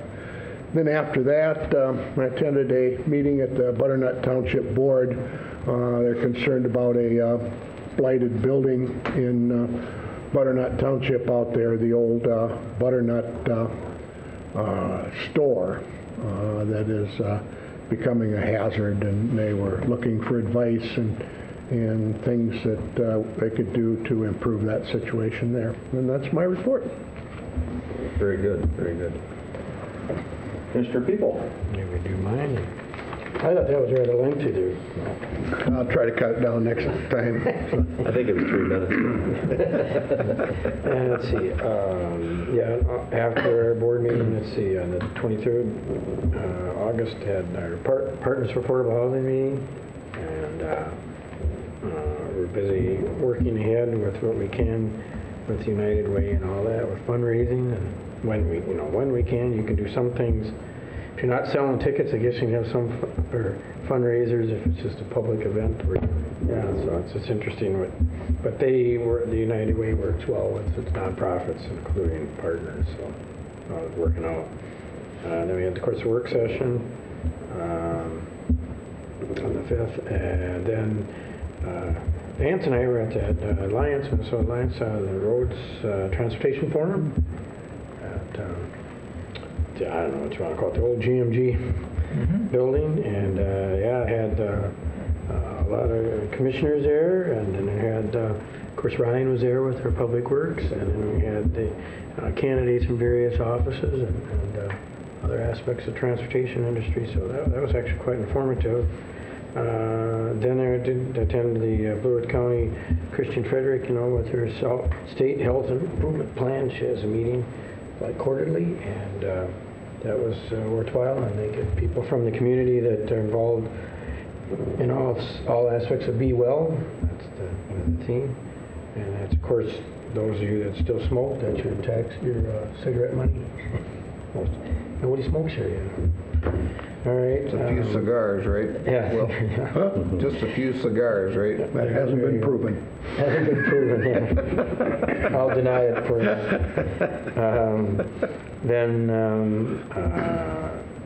Children's and with Pat and the efforts Pat has with the children's advocacy. Kip and I were there at that yesterday, and that's quite an interesting thing with a partnership with Mayo and fantastic site out there by Eastridge, and it should work out really well. It's coming along real well. And, something that's needed, but it'd be nice. Wish it wasn't, but that's how it. But it's definitely be useful for her, and a warm place in a lot of ways for the families and the children with the problem, abusive behavior that happens. They can be taken care of in a humane way, in a wholesome way. Kind of works. That concludes my report, Mr. Chair. All right, thank you. That was under a minute and a half. I'd have to look at the thing. Let me see. He's shaking his head. Who would like to be next? Mr. I can go, Brunder? Mr. Chair, yep. All right. Work session was already mentioned. Very good discussion about the several things we have going on in the county. Always good to hear and get updated on things going on. Yep. County Ditch 35 landowners meeting over in Mapleton. You got a ditch over there that is very problematic. It needs a lot of repairs. The bills are coming in at $1.5 to $2 million to repair this ditch. There's 3 different options on the table. We can't get any consensus on which option to take. So this one could get to the point where the county boards is going to have to make the decision at the ditch authorities level. I've encouraged them very hard to either get a get a improvement petition going in one way, shape, or form, and told them that if they did not do that, we would have to do some repairs on the ditch. But the repairs are several $100,000. So we've been working very hard over there, but again, this one could get to the point where we will have to make the decision which route it goes. So it will be complicated, and but we'll have a lot of landowner meetings, and we'll try to get all of it worked out before we get to this level here. South So of Mapleton? it's a big chunk of south. It goes in the dumps. I can't even remember how many landowners are on it, but we've had good landowner turnout. We've had 30 people at the meeting, so we're getting a big group. So department head was mentioned. We got to meet our new HR payroll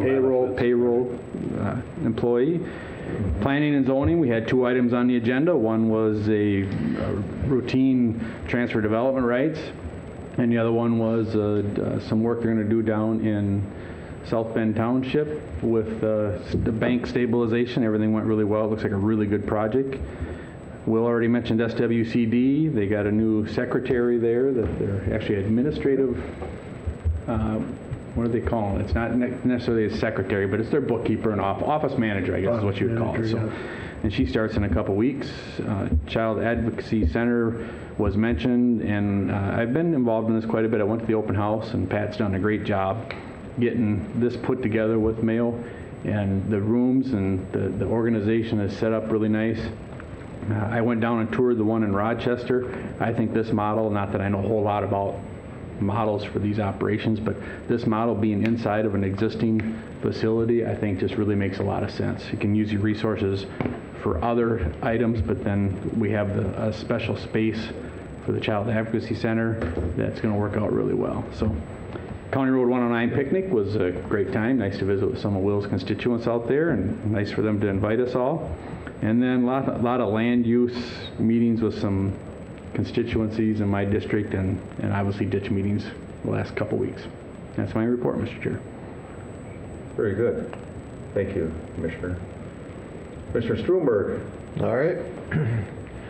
Well, I started out on August 23rd, and I toured the Hancock Concrete Products. Oh, I saw that.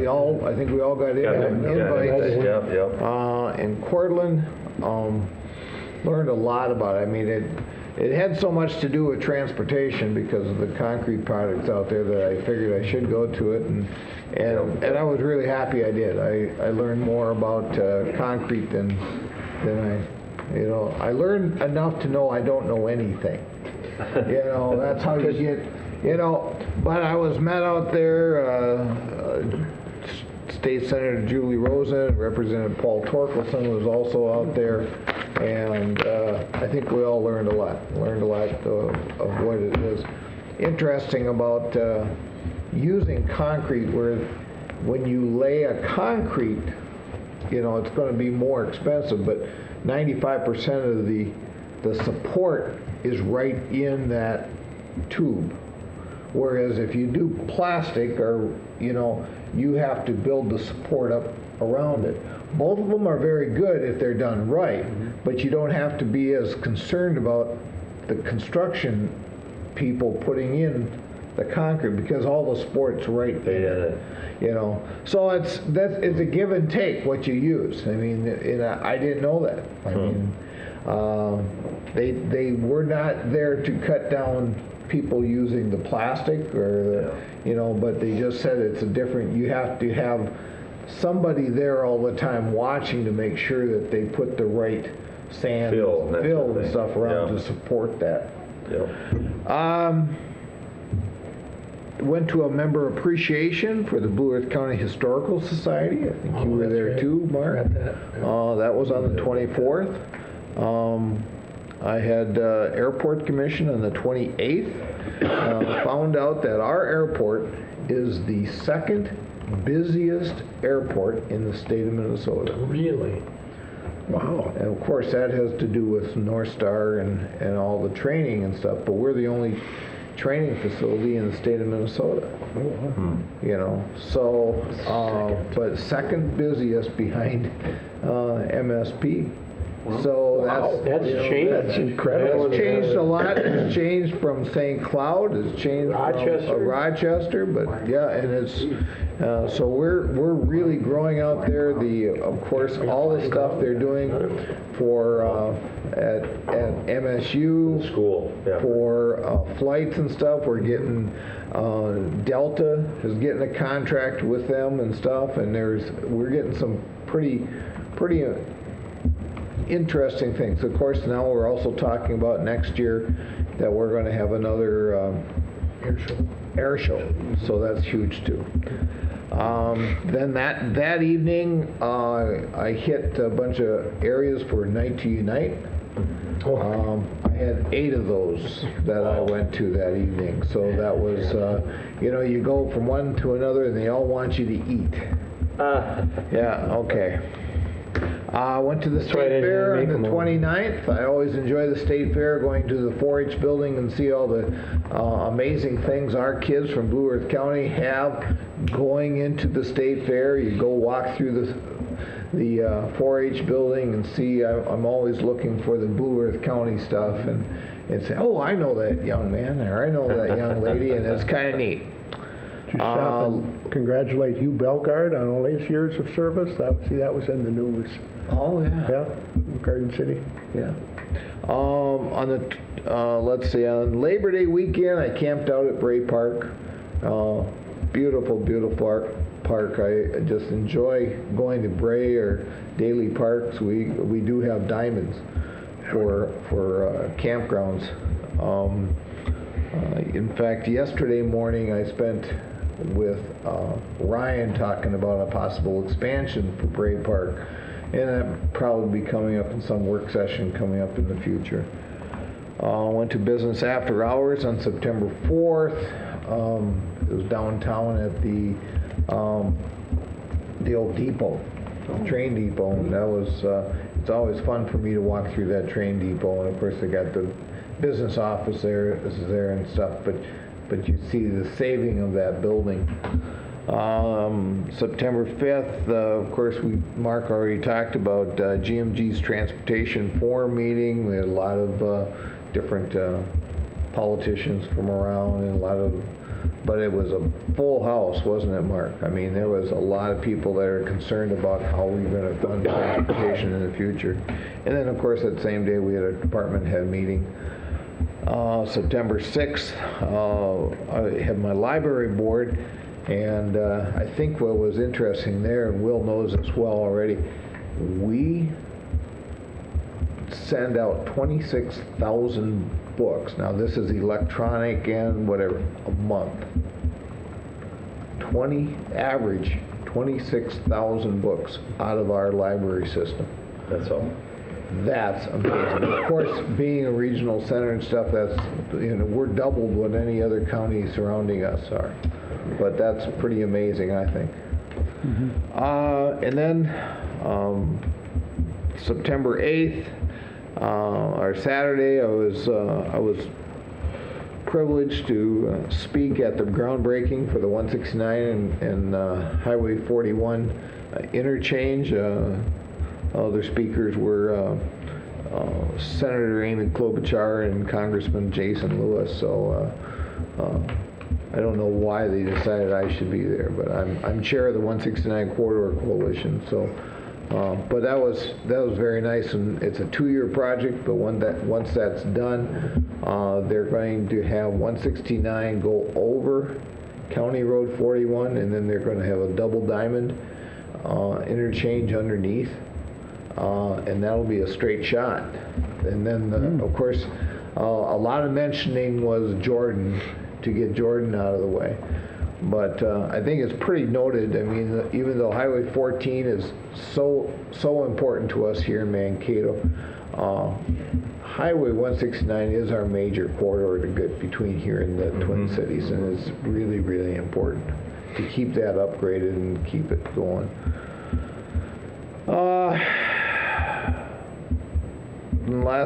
Last evening we had our County Road 109 I'd call it a celebration, or what a nice thing for those residents to do to put that together. That was very nice. That's it. All right, well, thank you, Commissioner. I'll try to keep mine a little short here if I can. It's been about 3 weeks, really, since we had a regular board meeting, which was on August 21st. And at that one, we had Chief Deputy Maurer here to help us approve the emergency operation plan. We set the hearing for Ditch 28, which we did today.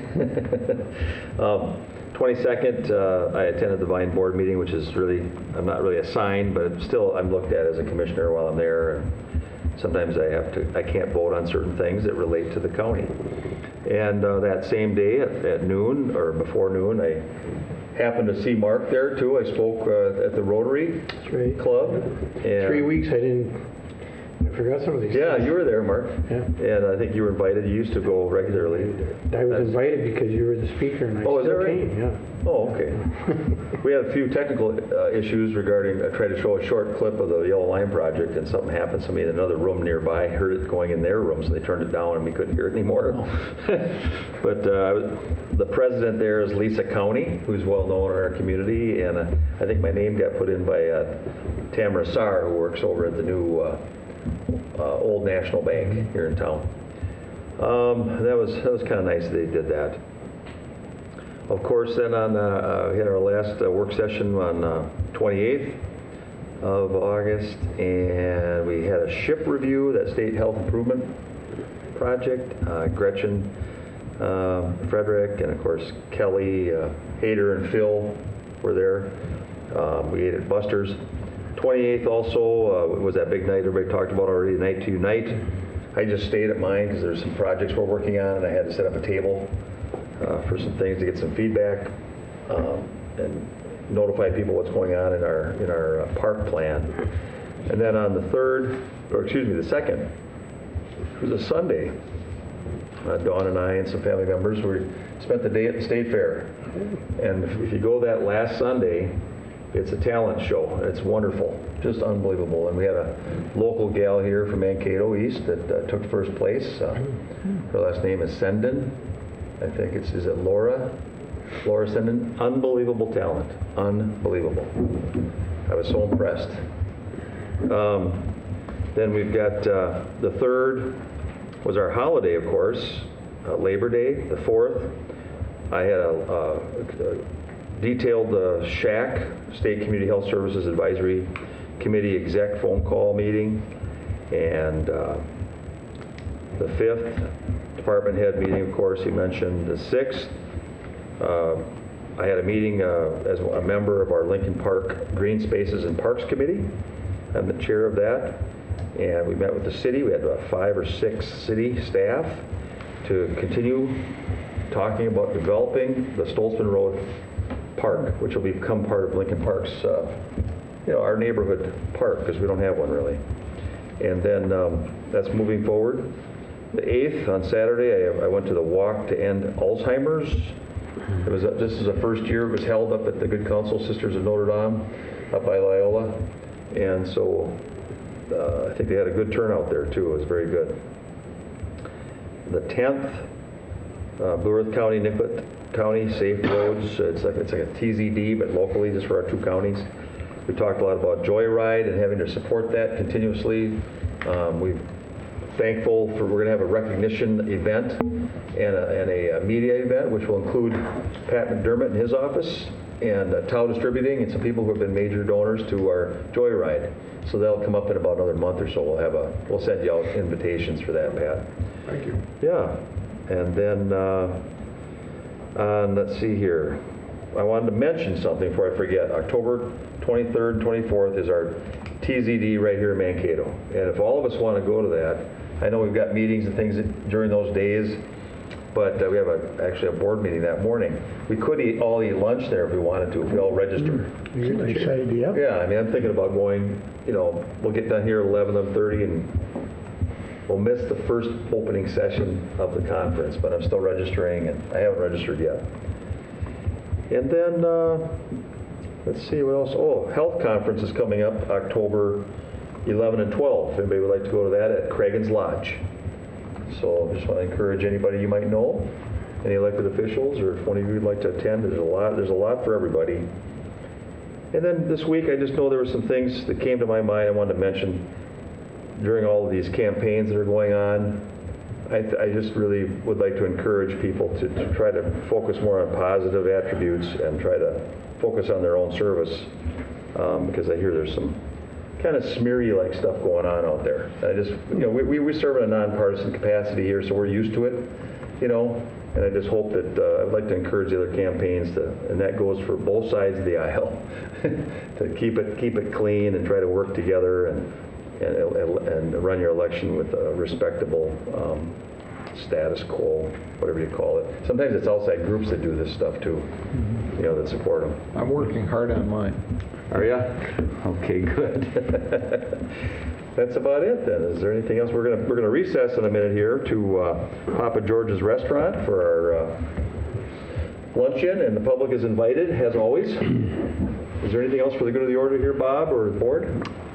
Nothing from me. Move to recess. Second. Okay, we've got a motion for recess and a second. All those in favor signify by saying aye. Aye. Recess to Papa George's.